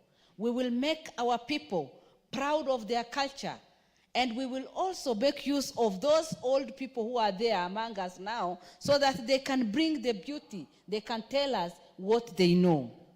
Again, Honorable Speaker, I support this because this bill, in clause 4 of the bill, it sets out the guiding principle which include the national values and principles set out in Article 10, 27, 201, and 232 of the Constitution, and giving equal recognition, dignity, respect of all cultures, including cultures of minority or marginalized people.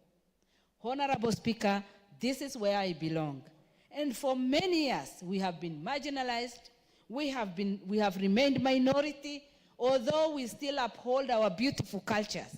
And this bill, for the first time, has specifically mentioned us as a group so that our cultures, even if we are the minority, even if we have been marginalized for many years, our culture should also be recognized. And in recognizing that, we will have the feeling that we are part of this country.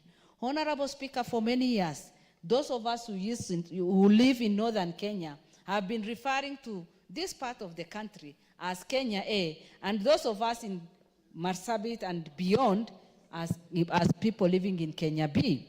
But by including us in such things and also recognizing our beautiful cultures, recognizing our forefathers, recognizing the heroes, recognizing the beautiful things that we do even in that part of the country, because God has given us one special gift, that we have beautiful people in northern part of Kenya. And with our beautiful culture, then we can add a lot of value to the country and our practices. Honorable Speaker, again, I support this because this bill, clause 5 to 19 of the bill, establishes the management of culture in Kenya and delineates the function of both the national and county government. I support this fully. And mine is just to say that our county governments should see how they can promote the different cultures, the cultural practices that are there, those that are harmful, like FGM, early marriages, inheritance of women.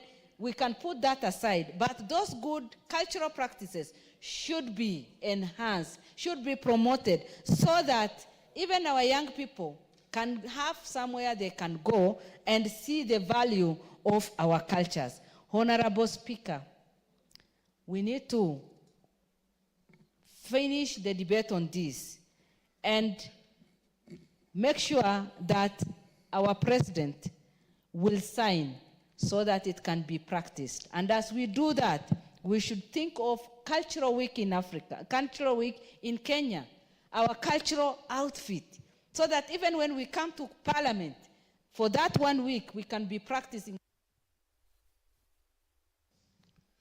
The Honorable Ndindi Nyoro. Yes.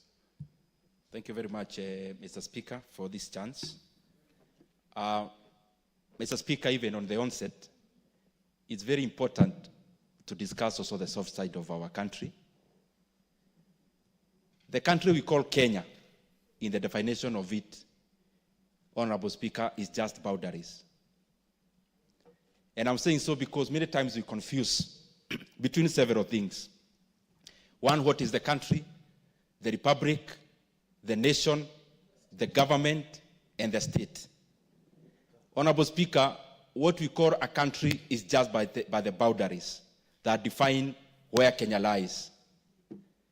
The other functions, Honorable Speaker, that defines what the state is the state apparatus, Honorable Speaker, the institutions of governance, which predominantly are made on the institution that guarantee the rule of law and accountability, rule of law, of course, through the judiciary, accountability through democracy in a house like the legislature, and also a functional modern state, which then defines the executive. Honorable Speaker, many times you don't talk about what the nation is, the nation of Kenya. And Honorable Speaker, I've talked about the country called Kenya. I've talked about the state, which makes the apparatus of the institution of governance. Honorable Speaker, there is also something very fundamental called the nation. And the nation is the soft side of the country. And Honorable Speaker, many times, even economically speaking, many countries actually progress when they have been able to align their culture. And Honorable Speaker, many times we confuse the culture and the language. That is only one side of what we call the nation, or shared identity, or shared values. The soft side of the country, Honorable Speaker, encompasses and answers the question of who are we as a country, who are we as a citizenry. Honorable Speaker, one could be language, others could be shared values, others could be even our temperament, others could be our disposition as a people, because, Honorable Speaker, all these soft sides of what defines the people form what is called the culture. Honorable Speaker, in this modern era, it is beholden upon all of us, and that is why culture is always actually not static, Honorable Speaker. It is progressive and dynamic. It behoves all of us to look at the segments of our culture which then brings identities that are static. Identities, Honorable Speaker, that then brings about fault lines in the relationships of the people. And that is why many countries, Honorable Speaker, have had many people with different cultures, but they came together to find an overarching culture, a shared value across. That is why a country like Switzerland is actually more fragmented in terms of ethnicities than Kenya. But when you look at it, it is more cohesive. A country like Tanzania, Honorable Speaker, is more fragmented in terms of ethnicities. But when you go to Arusha or Dar es Salaam, and you ask anyone which tribe you come from, the first thing they ask you is, are you Kenyan? And Honorable Speaker, what I'm just trying to say is that it is important progressively. It may not happen very suddenly. Progressively, that for a country to actually thrive economically, they have to pull in one direction. And for a people to pull in one direction, they have to be the same people. That homogeneity of the people, Honorable Speaker, comes about by coming up with a culture that overacts and a culture that is shared across all people. People could be speaking different languages. People could be different even in their appearance, Honorable Speaker, but it is important, even for a country to thrive, that we pull in one direction. And for us to pull in one direction, we first of all have to deal with the fault lines. We have to deal, Honorable Speaker, with things that divide us and find an overarching culture and shared values that bring us together as a people. And upon that, Honorable Speaker, the beauty is that we always have a chance. As a country, we have a chance. As a continent, we have a chance, Honorable Speaker, so that we can define ourselves, Honorable Speaker, through an overarching identity, and an identity that which is not static, but which is fluid. Honorable Speaker, most of the static identities are the ones that pull people apart. For example, when you are born in a different, speaking in a different language, Honorable Speaker, many times, therefore, in that particular ethnicity you come from, you may never be able to change it in your lifetime. But, Honorable Speaker, also, another static identity that we always have to live with, Honorable Speaker, many times it comes as religion. Honorable Speaker, there are also other fundamentally static identities. But the current era, the modern age of nation building, Honorable Speaker, departs from those static identities and chaperones and comes up, Honorable Speaker, with a fluid identity where people can cross over. In the identities that are static, you can't cross over. But in a fluid identity that brings people together, it becomes a big bus where anyone can get in, Honorable Speaker, and it becomes an identity where anyone can cross over, Honorable Speaker, and feel they belong. And I believe that is what we must do as the leadership of our country, as the leadership of our continent, because I believe together as a continent, we are one people. We just have to fight that one commonality, because together, and especially as Africa, we are one people, Honorable Speaker. We must act as one people. We must pull in one direction so that our continent can actually have better days ahead. And even the same should percolate to the individual states, to the individual nations, Honorable Speaker, to the individual countries, so that we continue building a cohesive society. I thank you, Honorable Speaker. Very well. Sounds like the Hegelian philosophy or something of that type. Let's hear from Honorable Wilberforce Oundo. Thank you, Honorable Speaker, for this opportunity to also lend a voice in support of the bill before us, the Culture Bill, which is a bill essentially to give effect to Article 11.3 of the Constitution of Kenya that calls for the protection and preservation of the culture of the people of Kenya. Honorable Speaker, culture espouses the entire life of the individual. Culture espouses is the glue that binds the individual to the community. And what is a community? Honorable Speaker, when you look at the bill, they attempt to define a community.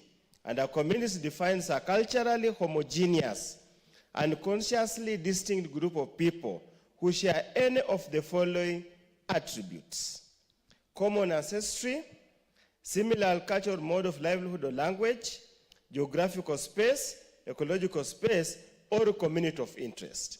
Honorable Speaker, Kenya is a case study of culture. Because, Honorable Speaker, you are aware, the so-called people who are in Kenya here are not the original occupiers of the space, the geographical space called Kenya. All of us migrated from somewhere and came to this country, and because of the colonial boundaries, we found ourselves in one space, one geographical space, delineated by us Kenya, reaffirmed in our Constitution 2010 as the space called Kenya. But truly speaking, Honorable Speaker, and I would want to challenge anybody who has a contrary opinion, and this bill seems to allude to something like a national culture.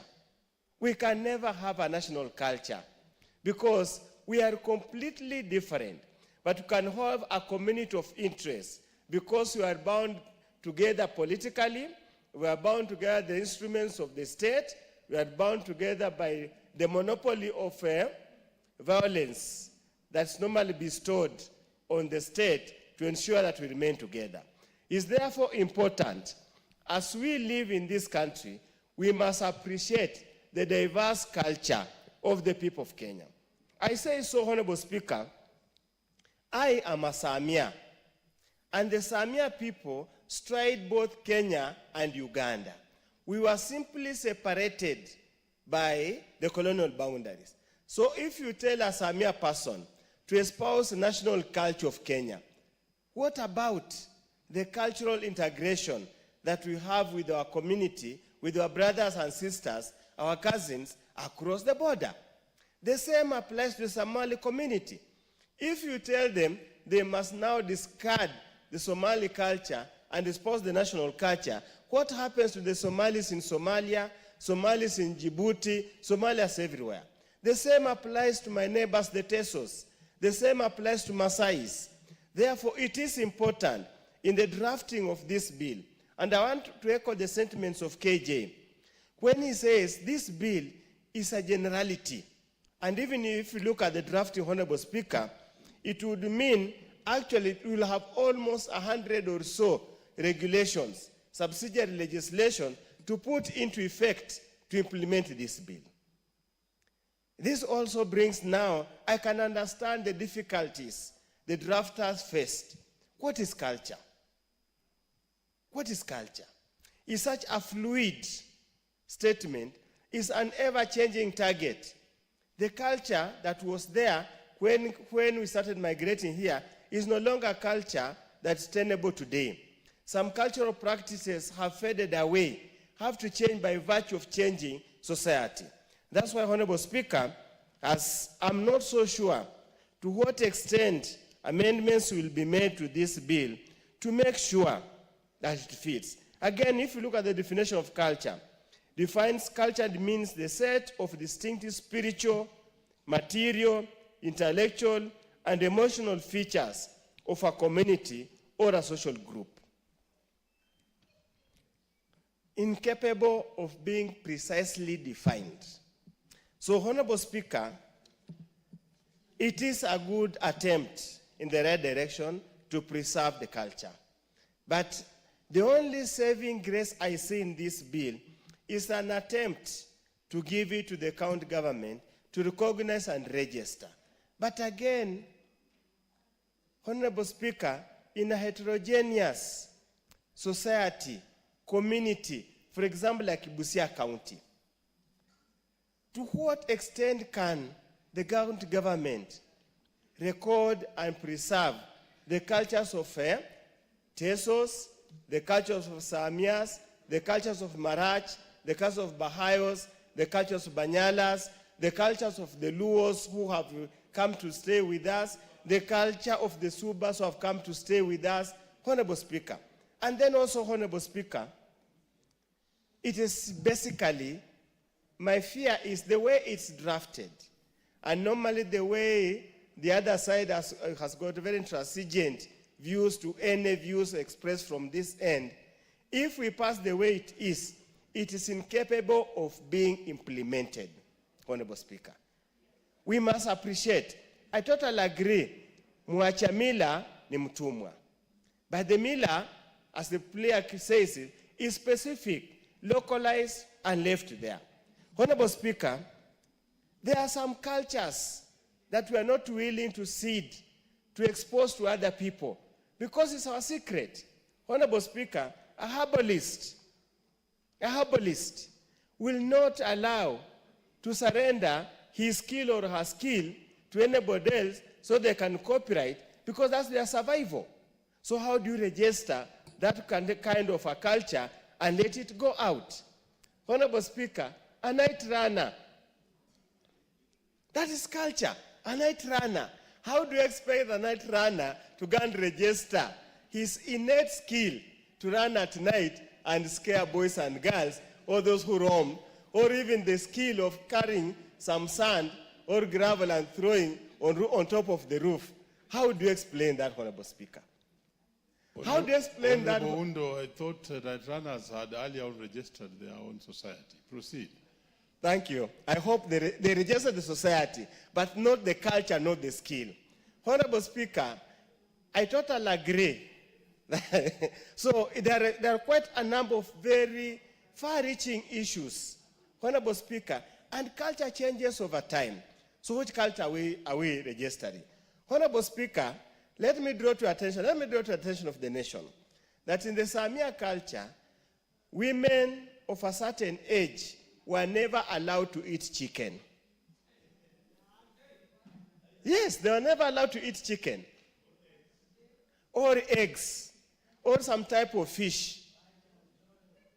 You see now, that's why it is so difficult to contextualize the culture. Honorable Dagal is already complaining. We had the reasons for it. Honorable Speaker, you never, in my Samia culture, Honorable Speaker, you will never meet on the same road with your mother-in-law. She either goes into the bush or you go to the bush.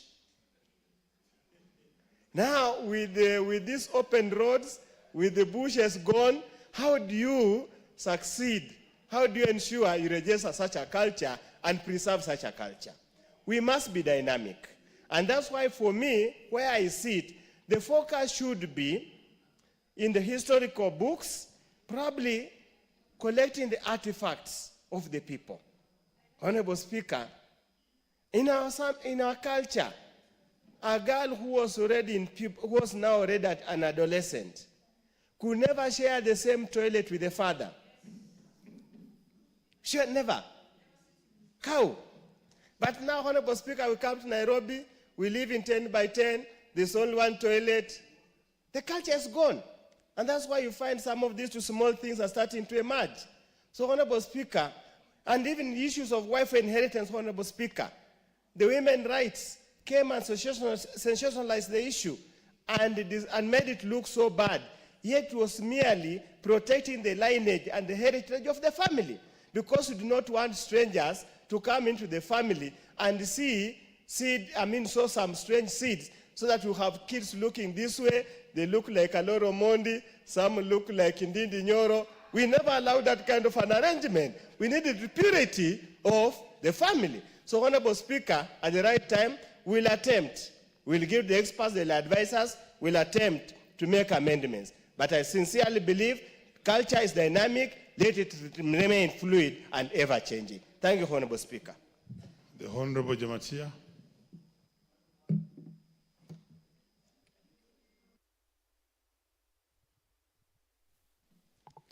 Thank you so much, Mr. Speaker. I want to, from the onset, support this cultural bill. And I want to say it is a very timely bill. It is a bill that is going to give us a lot of unity as a country. And before I even go so far, I want to quote and read a quote from one of the British Parliament legislator those days, or someone who addressed British Parliament in 2nd February 1835. His name is Lord Macaulay. He said, "I have traveled across the length and the breadth of Africa, and I have not seen one person who is a beggar, who is a thief.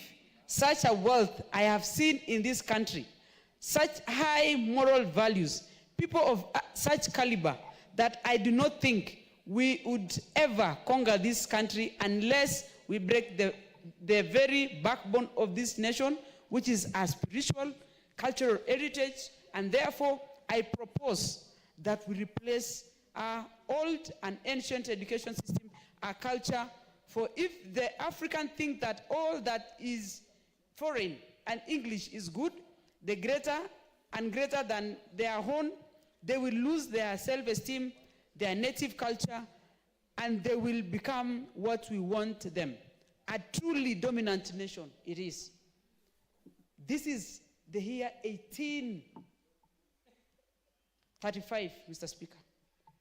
This is a calculated move that was done in fragmentation of African culture. We are back to discussion today in one of the British colony, Kenya. And what is haunting us today is how we can bring back our culture. The proponents of the bill has really attempted so much, as Honorable Wundo has said, to give us how a best way possible on how we can preserve and have our culture in place. But the bill speaks so much on the hardware. If you look at African culture is based so much on the software, Mr. Speaker. It is how we passed down. We were not able to write down our cultures and histories. And that is why we found ourselves in these fragmented situations.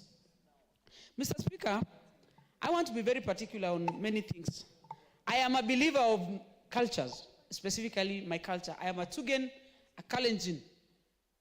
And in Tugen culture, if you look around and everyone speaks about their culture, African culture is so similar.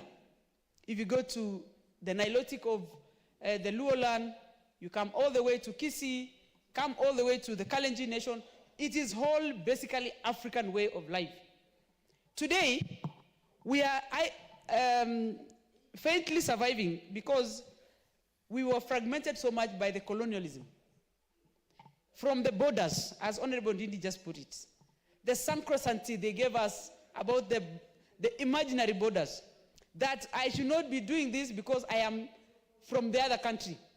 It is because listening to what this, the proponents of the colonialism realize is that Africa looks like a small vault, that every time you want to save something, you put it in your vault. It is because in Europe today, you can traverse from every corner of the continent from the morning to evening without borders. But when you come to Africa, if I want to go to my nearby neighbor, Tanzania, Uganda, South Sudan here, I need a visa. And it all eroded our culture because we were just one family. I want to speak about our dressings. I really want to look forward to a day when all of us in this house will be comfortably walking in and out with our culture or cultural dresses. I want to dress in my Tugen dress and showcase my beads, whether I am half naked or whatever. It is always what we were priding on so much. There are many other ways that Africa were proud in their cultures, and many of them is artificial African cultures, and it's what we call artificial intelligence today, Mr. Speaker, like the rainmaking. That is artificial intelligence. There was a way our young mothers and our old mothers, the grandmothers, would walk in and know a small girl of around 18 years is pregnant without necessarily going to test in the hospital. Because there was no way, but there was a way they would just know. There are also ways that you cannot marry from this other clan because of the historical and passing of specifically on diseases that ever happened in some clans, that we are told as a young girl, you are only guided to be married from this point of family or clan or whatever. Also, we used to have and pride on polygamy. Most of the families here are products of members here in the floor or this house are products of polygamy. Today, we are being told we shun our polygamy status or culture and embrace homosexuality. It's a wild thinking of how Africans would easily pick other people's culture and, easily shun away or throw away their cultures. Like spiritual, for instance, Mr. Speaker. If I was born in India today, I would be an Hindu. If I was born in America, probably I was a Christian. If I was born in Iraq or Syria or somewhere, I would be probably a Muslim. I am born in Africa. What is my religion? It is because Africans were not religious. They were spiritual people. They believe in a deity that not necessarily given a name. And that is why if you go to Marsabit, you will see we pray through the sun and the moon. In the Islamic, every time they go through the Ramadan season, their artificial intelligence at that time of African would show them that the moon would have to behave this way so that when they fast, they have to take that time and because they were going to stay for long without eating, and all those had its own interpretation. Mr. Speaker, African culture is actually adored. As we speak today, every colonial master, be it a British, a French, Germany, Spain, and all name it, have the artifacts of Africans in their own colonies or in their own countries. I want us, as Kenya, we need to raid on British Museum and get our artifacts and bring back to Kenya. We are bringing this culture bill because we are going back to the roots and we are taking back our cultures with pride. We want to eat our food. Nowadays, if you go to hospitals, you find young children having diabetics because of the social food that we have exposed ourselves. We eat junk food all the time. But on those days, in my culture, because of the less food we used to have, if you are eating proteins, let's say milk, you can't drink milk and eat meat at the same time. And it was also a balanced diet. You could not eat a lot of starch without having vitamins in it. And also, we used to balance with natural food like honey. If you come to Baringo today, every household believes honey is medicinal. And when we used to take care of our father's goats and cows, we used to take honey in the morning. We could take them all the time because it was nourishing. And every time we take honey, you don't get cough easily. You don't get sick anytime or many times. It used to be almost like a whole meal. Because when you take honey, Mr. Speaker, you most likely going to take a whole day. So otherwise, Mr. Speaker, I want to say categorically that this bill should be enhanced as it goes through the process. We want to ask the President, as he signs it, it should be mandated with a proper cultural day. We need to dress properly. And when the bill is being signed, we need also to give it as a sign of patriotism. During the cultural day of Moi Day, those days, we need, or Utamaduni Day, it must give us the patriotism through our culture. Thank you, Mr. Speaker. Very well, and strong arguments. She just quoted Lord Macaulay, some teacher of history and government. In that debate, he was arguing with a man called William Travaropa. You may need to just go beyond that. Let's listen to Honorable Beatrice Adagala.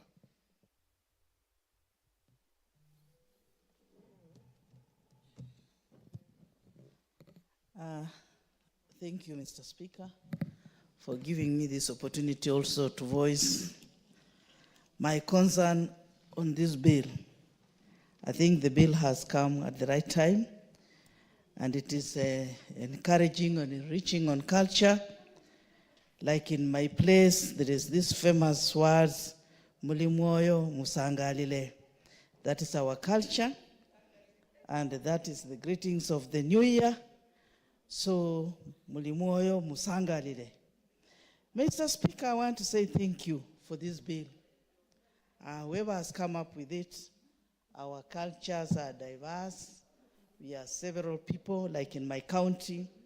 I'm proud of having several communities. We have the Tirikis, the Maragolis, the Banyores, and the Teriks, who have diverse cultural backgrounds that are very enriching and which can be taken with the seriousness it deserves.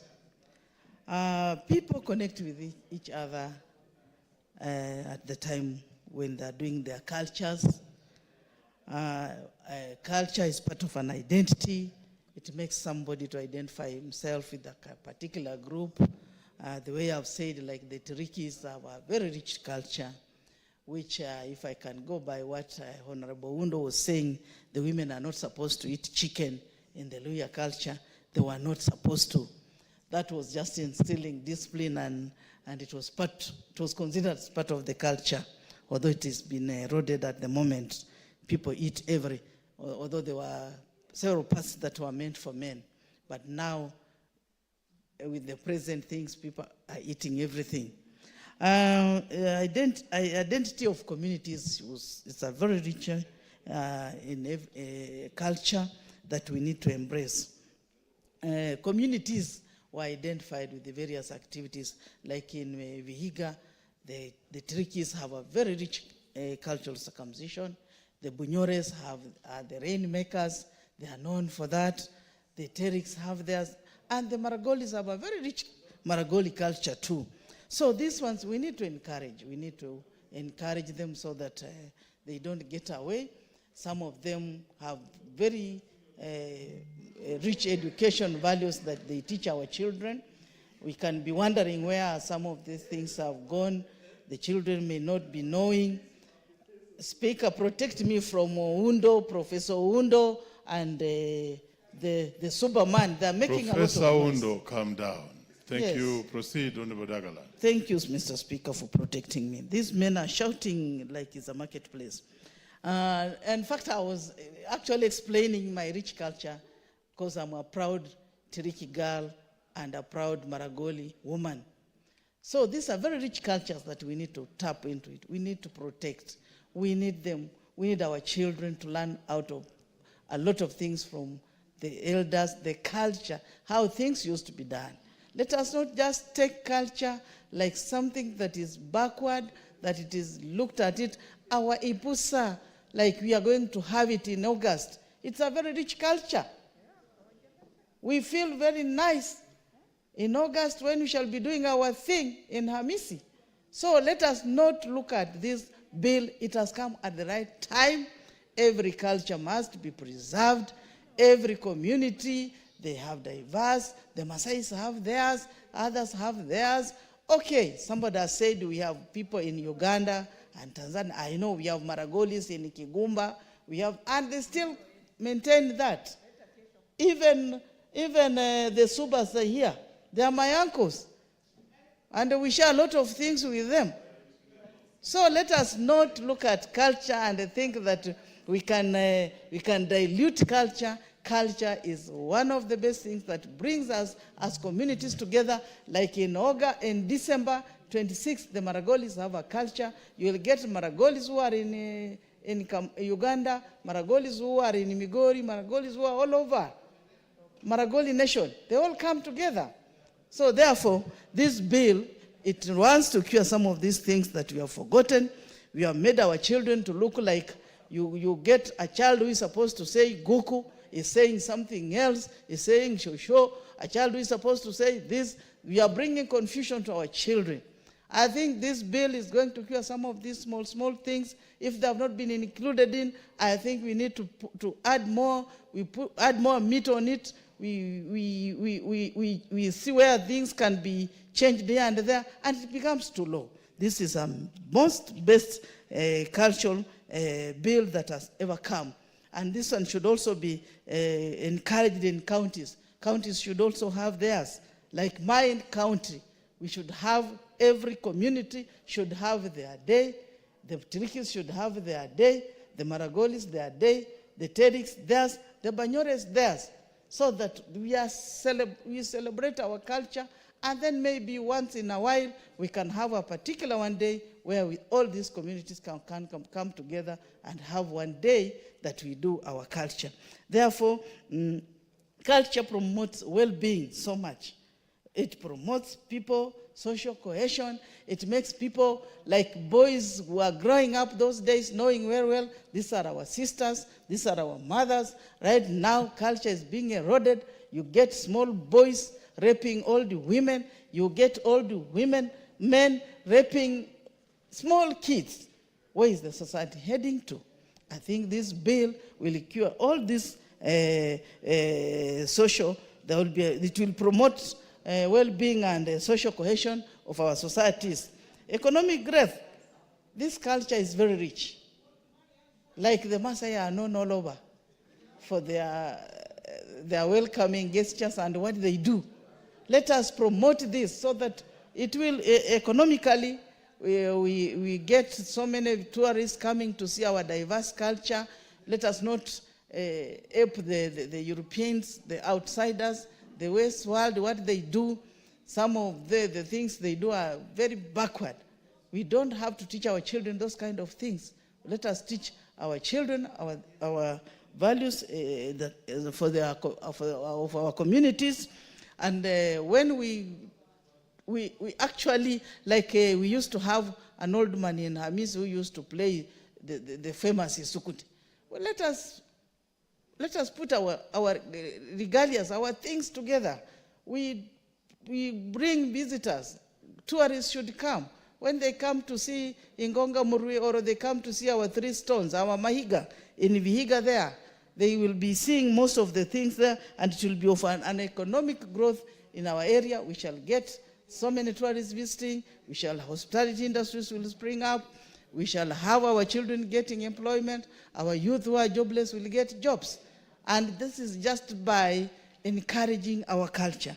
This culture will be, will also, on innovation side, it will assist us.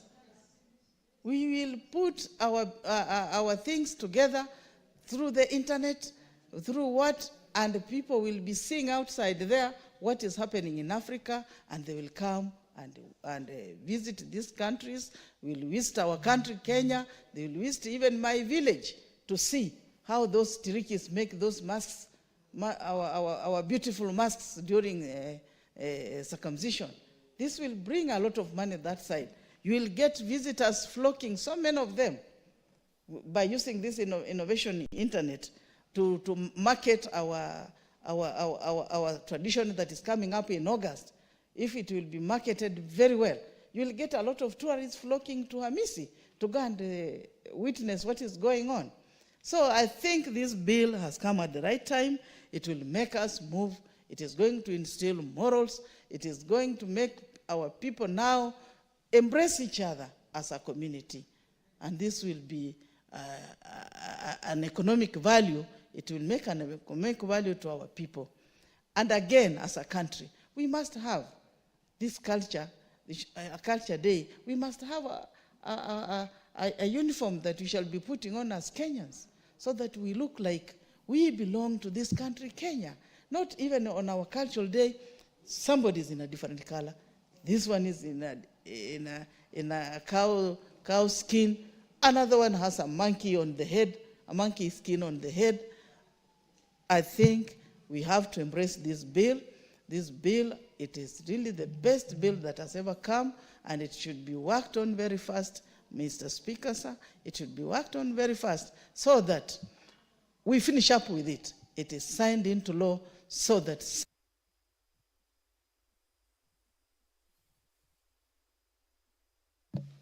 you have had your bite. The Honorable Karoli Omondi. Thank you very much, Honorable Speaker. Let me begin by clarifying to the world that in spite of Honorable Undo's sentiment that Ndindi Nyoro and I are probably serial inheritors, we are serial monogamists, but I have no problem with widowed women remarrying. I just don't call it inheritance. I think we all deserve companionship. Mr. Speaker, our Constitution in Article 11 declares culture as the foundation of our nation. And actually what this bill seeks to achieve is to actualize Article 11, Sub-Article 3 of the Constitution, which calls for the monetization of culture and cultural norms of communities, where the use of our culture can generate compensation in terms of payment of royalties to various communities. That is the main purpose of this bill. Culture is our cumulative civilization expressed in very many forms. If you look at the bill, you have art representation of culture, you have artistic, historical monuments, archaeological artifacts, ethnological interests, works of art, manuscripts, archives, meaning literature, furniture, musical instruments. It is also religious, it is social, it is economic. It is accumulative of all the civilization. In other words, the knowledge of a people at any particular point in time. Culture by its nature is not static. Culture changes, and in my view, I think we can still achieve a national culture. Because if you study most of the cultural practices, or cultural norms, or cultural art, or ethnology, or historical archaeological artifacts, they are expressions of various ideas borrowed from various different people at different times. And I believe if we work hard, we can still achieve a national culture for Kenya. borrowed from the good of every community. Much of the culture we know today probably will consider it archaic or, as the English taught us, repugnant to justice and morality in a few years to come. Let me also acknowledge that what this particular bill is trying to do is to create a framework to monetize culture for communities. That is what it is trying to do. Culture by itself is very difficult to patent because, as you see in the bill, it belongs to a wide scope of people called a community, who could be 1 million, 4 million, 10 million people. And to create a patent or a legal framework in which to monetize it is very difficult for individuals. So what this bill is actually trying to do is to create a legal framework where communities can monetize their culture through what we call cultural industries. And just to reinforce my conviction that we are still on in a motion that we can create the complete, completely a new culture, I will want to quote the words of one famous English poet I like very much, Lord Tennyson, in his poem, Ulysses, where he says, "I am part of all that I've met." In other words, every interaction you have with somebody else should enrich you, and you should borrow whatever the cultural practices that will advance your knowledge and standing in society. "I cannot rest from travels, yet all experience is an arc wherethrough. It is not too late to seek a new world." I believe as a country, we should endeavor to get what we can call a Kenyan culture, borrowing from all the diverse cultural identities that we have. Speaker, this bill seeks to create two things that we don't have hitherto. One is a national database of community culture. There is no database. In other words, whatever we are talking about here, there's nowhere you can go and find it documented and recorded and acknowledged as belonging to a particular community. It also seeks to create a register of those cultures and cultural heritage, as well as cultural practitioners and cultural groups and associations. That is the framework that we need so that anybody using that information or accessing it or applying it to cultural industries can then generate some income for those communities upon payment of some fees. It may look like it is not very well drafted, but it is the difficulty of what do you do to monetize culture.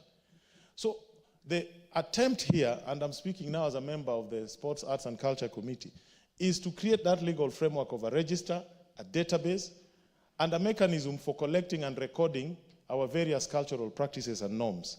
And then creating an opportunity for communities that have developed them to benefit from cultural industries. And we have so many cultural industries. But for communities to interface with promoters of cultural industries, we need something called prior informed consent in terms of the use of their cultural norms and practices. And that, again, is envisaged in this bill. So anybody wishing to tap into a cultural activity or a norm from a particular community will need to have something called prior informed consent of that community to use that culture or cultural heritage. And there are many, many industries, cultural industries, that are already benefiting without transferring any benefits to the communities. Filmmaking is one of them. You create films about Maasai culture, about Turkana culture, about other communities, circulate them in the world, make money, and never share the profits with the communities. Fashion industry is another one. Today you can go to Paris and you see the Maasai red and black, the checked ones, all over the catwalk, and nobody is paying any money for it. Academic publications, books, articles, promotion of tourism, people coming to watch Gedi ruins or going to visit certain archaeological sites. Cultural exhibitions are very common, where people organize cultural events, money is raised but not shared with the communities. Culture as a marketing tool. We have very many instances where people's culture are used to promote goods or services. Art items, paintings, artifacts, musical productions, Yeah. Medicine, somebody talked about that. You know, in Kwale, there's actually a community that has traditional mechanisms for birth control that are as effective as whatever you'll get from Pfizer. But it has not been patented, and it belongs to the community. Design of clothes, furniture, as well as industrial production of foodstuffs. You find a lot of traditional cuisine has been taken over by industries, packaged and sold. And those revenues are not shared by the community. So what I would like to urge members is to actually look at the bill very positively and understand that what we are trying to do here is to create that framework. And much of the work will be by way of regulations. But it would be good to hear views to strengthen the bill at this particular stage. But the whole idea is that the cultural industries can now be given the framework within which to pay compensation and royalties to our communities for the use of their culture and cultural heritage. Thank you very much, Honorable Speaker.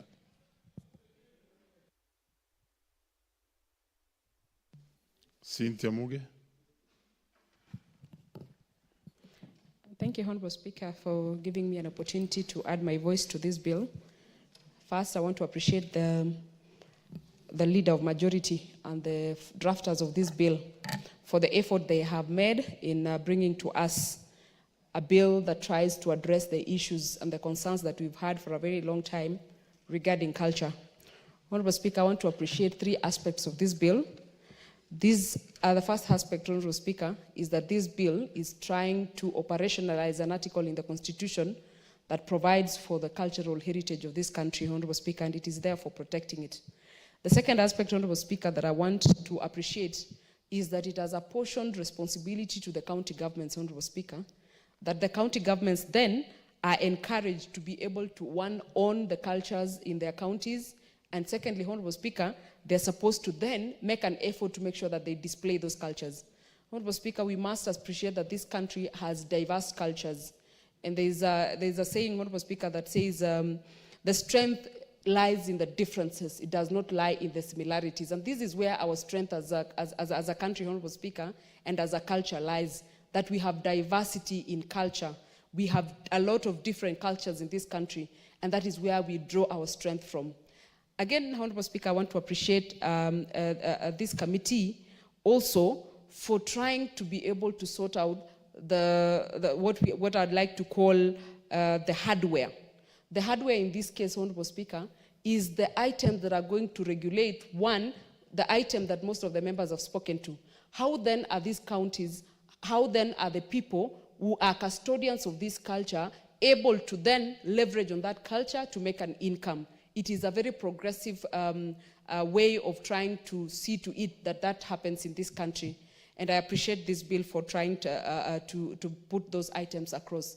Honorable Speaker, I want to say that the culture is better dealt with in the counties if we are then able to, if we really want to show the diverse culture in this country. So that a county like mine, which has different cultures, as much as I come from Nandi County, Honorable Speaker, you would imagine that it is only the culture of the Nandis that is there.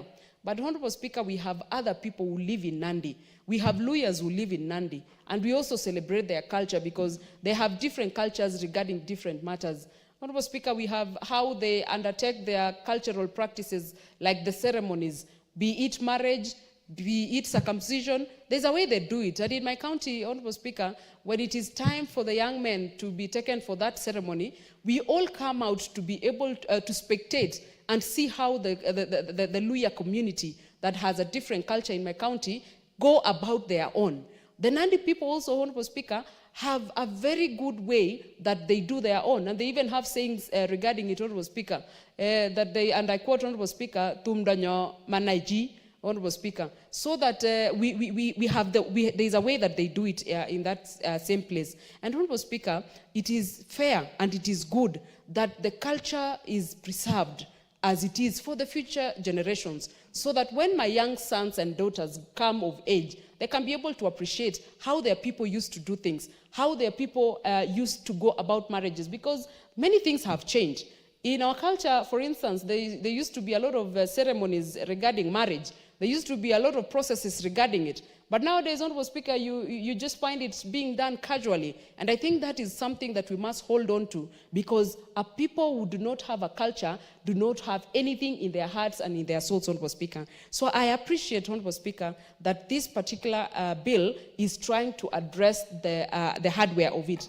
However, Honorable Speaker, I must say that culture is a very huge component, a component that cannot be addressed, especially through a bill. And I like to say, Honorable Speaker, that to a higher and a larger extent, we cannot conclusively, we cannot adequately be able to legislate culture.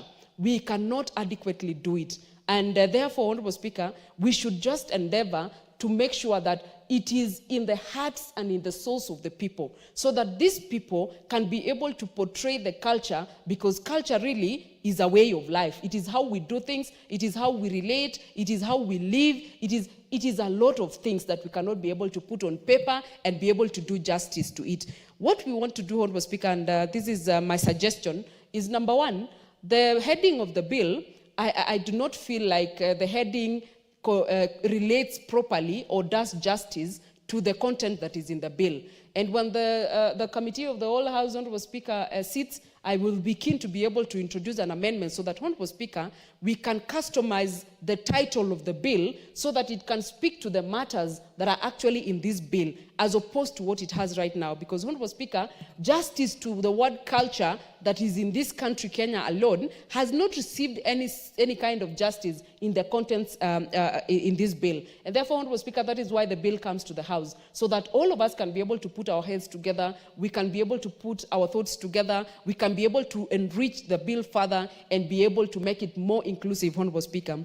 Honorable Speaker, we must also look at how we address issues, because there are cultural practices, Honorable Speaker, that are outdated, and they are just not outdated, Honorable Speaker, they are just bad. They are bad cultural practices. For instance, Honorable Speaker, my county and my people used to do female genital mutilation. It was a cultural practice for my community. And Honorable Speaker, we all agree that FGM is not a thing to carry from the cultural practices we used to have before. And therefore, Honorable Speaker, we must be in a position to look at the cultural practices that were good, that we left behind, and that were bad, that deserve to be left behind as a progressive nation and as a progressive people.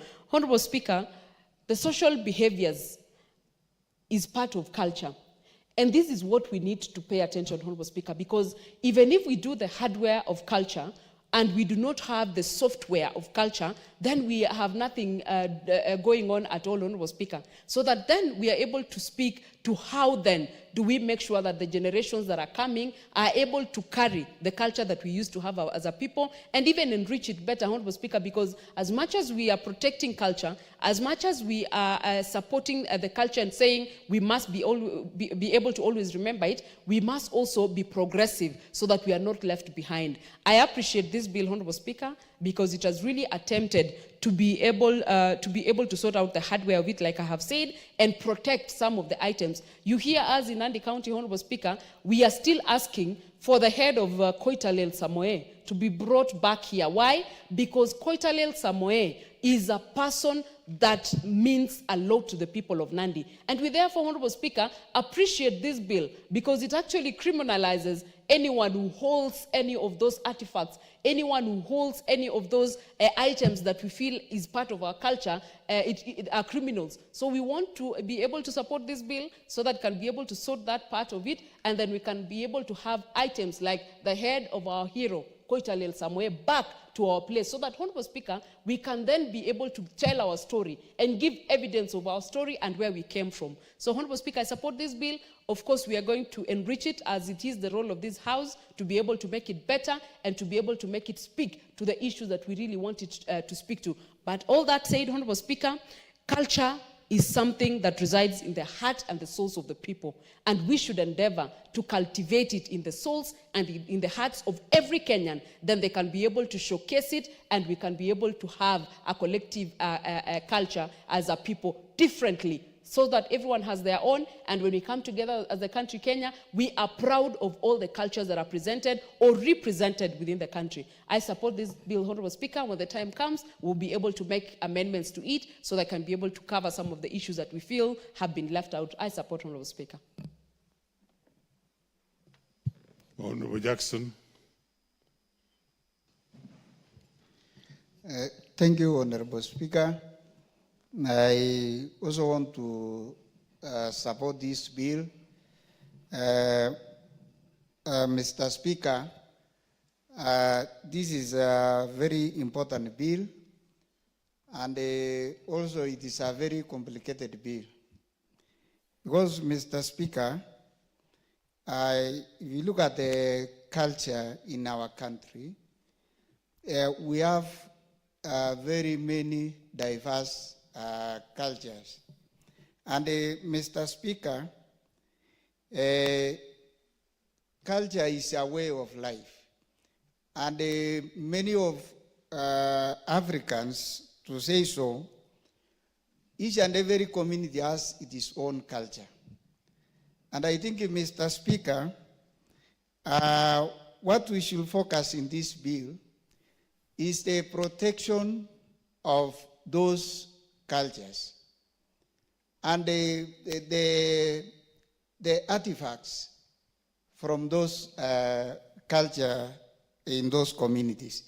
Because, Mr. Speaker, if you look at maybe the Maasai culture, is totally different from any other community culture. And I think, Mr. Speaker, what is maybe good in another group of people can totally be different from another. And I think culture has been there since. We are not trying to say let's create culture. And Mr. Speaker, yes, culture is good. And as Kenyans and Africans, to say so, very many people have shifted from what we are calling now culture. Even our children, they don't know those things. If you look at your children, they may not even know how to greet maybe somebody in their language.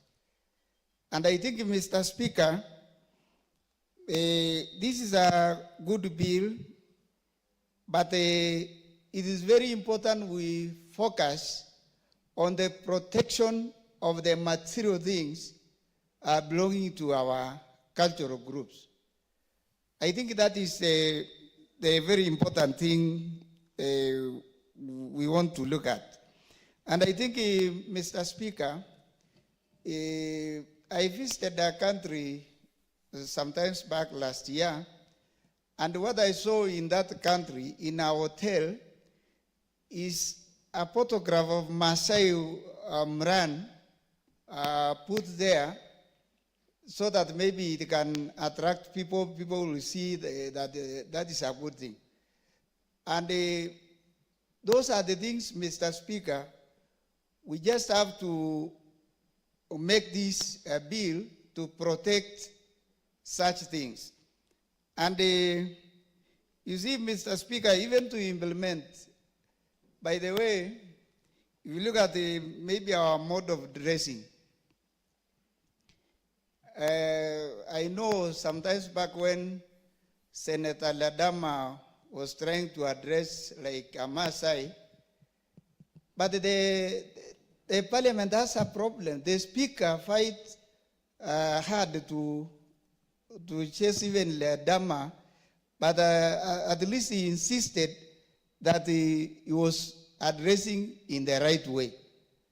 And Mr. Speaker, it is good to look at these things, but even the implementers of this, whatever we are suggesting, may not even believe in those cultures. And I think it is very important, Mr. Speaker, our cultures are rich, and they have so many good values.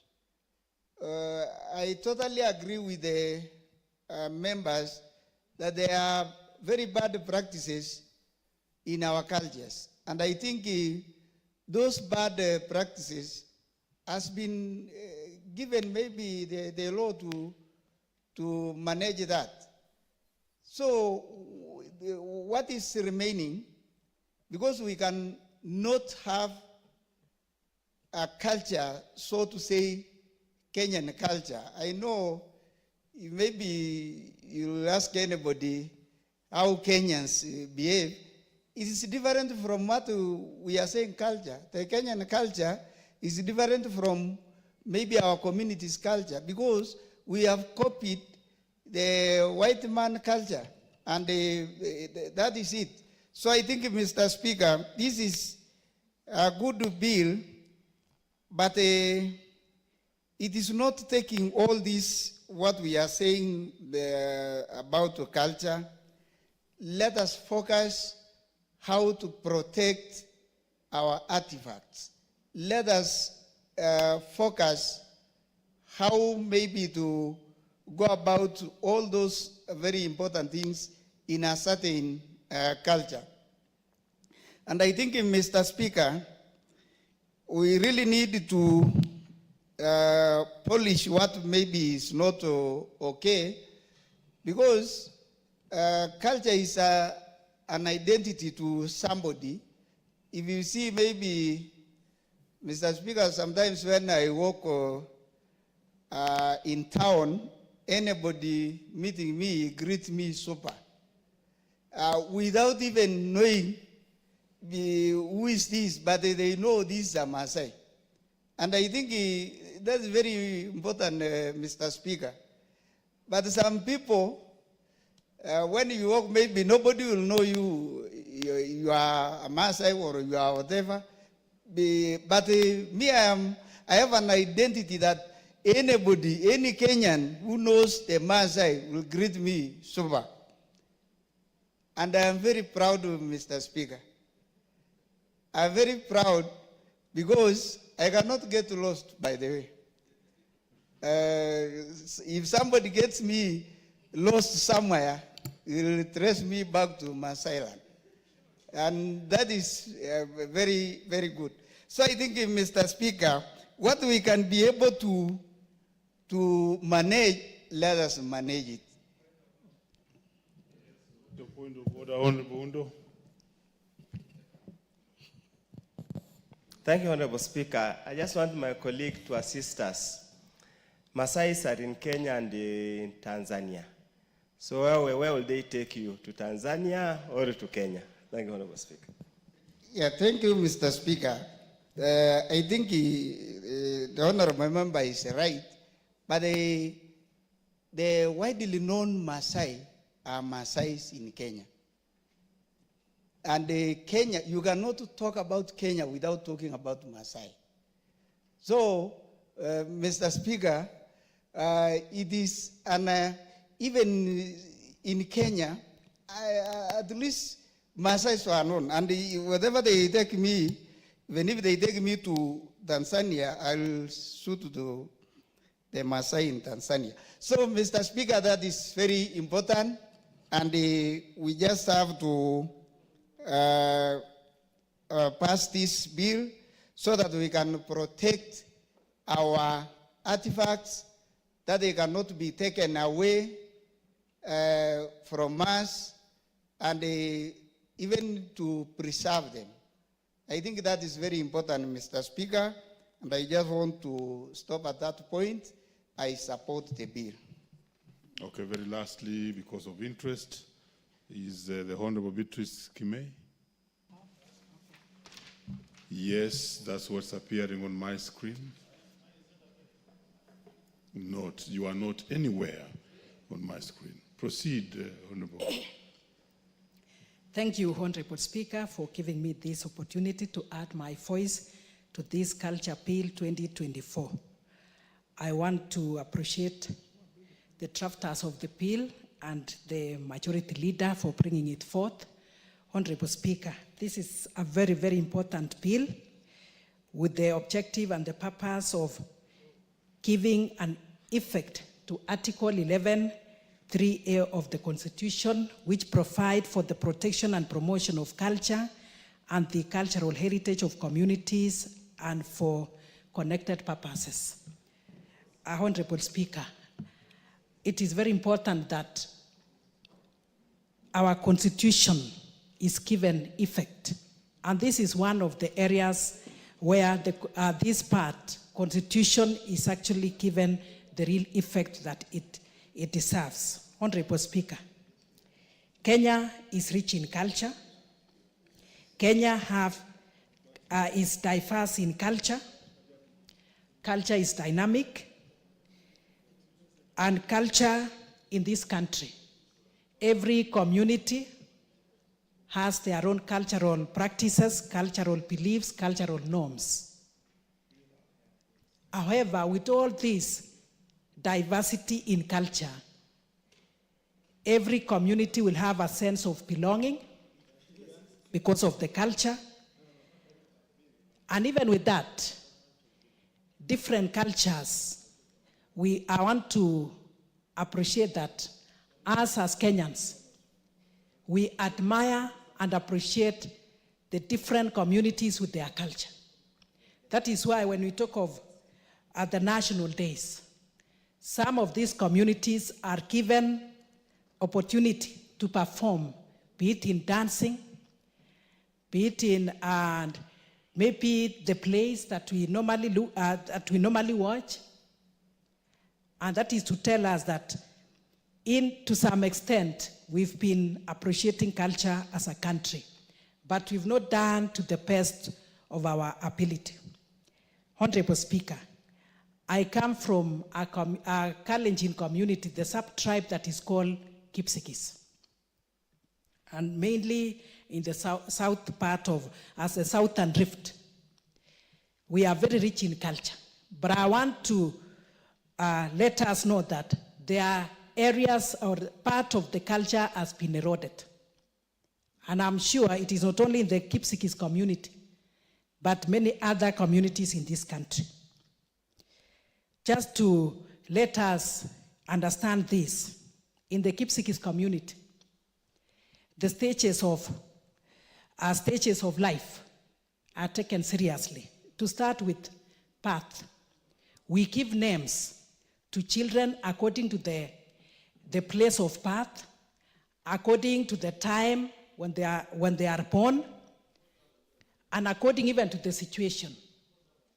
Honorable Speaker, I want to confirm that to some extent, people have even stopped that and they have given different names that are not cultural. But even with that, our people are still keen when it comes to naming of the children, food that is given to the mother before and even when they give birth, the place where the mother is supposed to sit, and the fact that men are supposed to be away.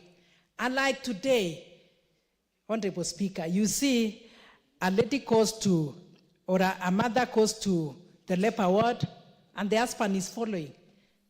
In our culture, that is uncalled for. Why are these men going there? So I still appreciate that one, Honorable Speaker. When it comes to issues of initiation, Honorable Speaker, and during initiation, boys are supposed to be with their fathers, and women, except some special women, can attend the ceremony. But specifically, men are the ones.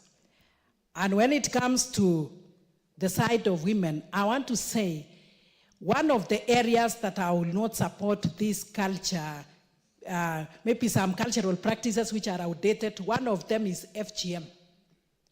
That is a thing of the past. And I'm saying this confidently that the many small places that we still have the FGM, we are fighting it to the letter because it has no benefit in any way. Honorable Speaker, during marriage, traditional marriage are going down because it has no much meaning. but the idea of come we stay is what we are still fighting as a community, because we want marriages that are formal and beneficial to our children. Death is a stage in life which the Kipsigis community take it seriously. Where somebody is buried who are supposed to carry the casket, and even the fact that during the ceremony, the funeral or the burial ceremony, if a woman has died, then a she cow or a she cow is to be slaughtered. If it is a male, then a he. Those are the cultural practices that means a lot. Honorable Speaker, I would also want to say that our children may not at the moment understand so much of our culture. I've talked of marriage. Our community are so concerned of who to marry. In this sense, people cannot marry from the same clan, and those people are related by blood, and that is incest. And looking at it, Honorable Speaker, it is very important. Biologically, it has a meaning.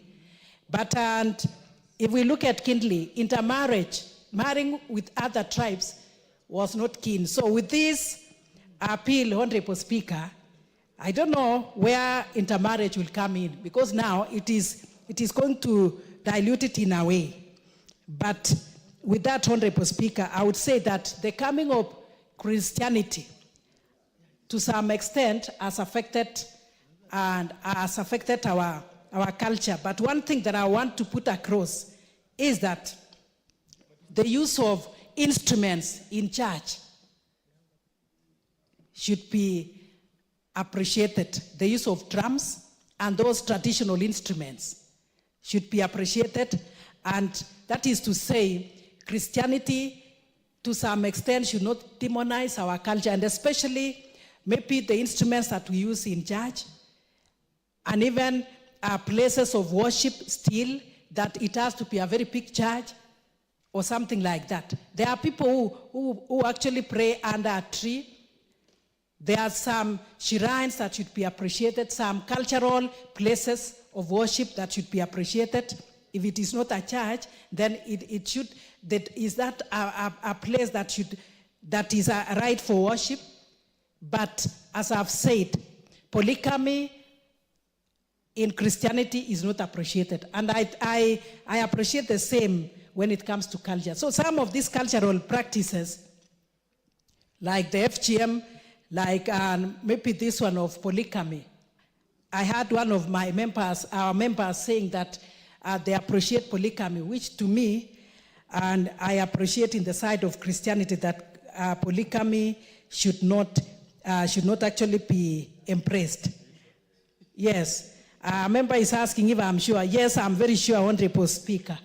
Yeah, because of the many reasons that we know. So, and when it comes to some of our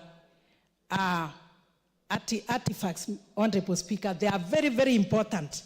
Like we have, I quote, Kisiet and I quote Sotet.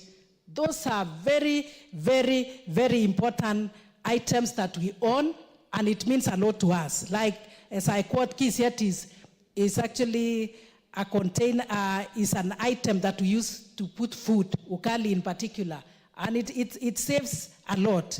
So that, of course, for milk, and our milk is actually very, very important. There is no function that we can have without milk. So, Honorable Speaker, as I conclude, I must say that I appreciate this bill, but there are some areas that needs some panel beating so that it comes out very well. Thank you very much, Honorable Speaker, and once more, I support. Not to forget. Makali Mulu. Yeah, thank you very much, Honorable Speaker. Honorable Speaker, I want to join colleagues in supporting this bill, and I appreciate the majority leader for moving this bill, Honorable Speaker. Honorable Speaker, a lot has been said about our culture, and it's actually, when you read our constitution, our culture is very well recognized in the constitution. And Honorable Speaker, I do quote what the Swahili said in the early days, that mwacha mila ni mtumwa, Honorable Speaker, which means culture has always been at the center of our lives.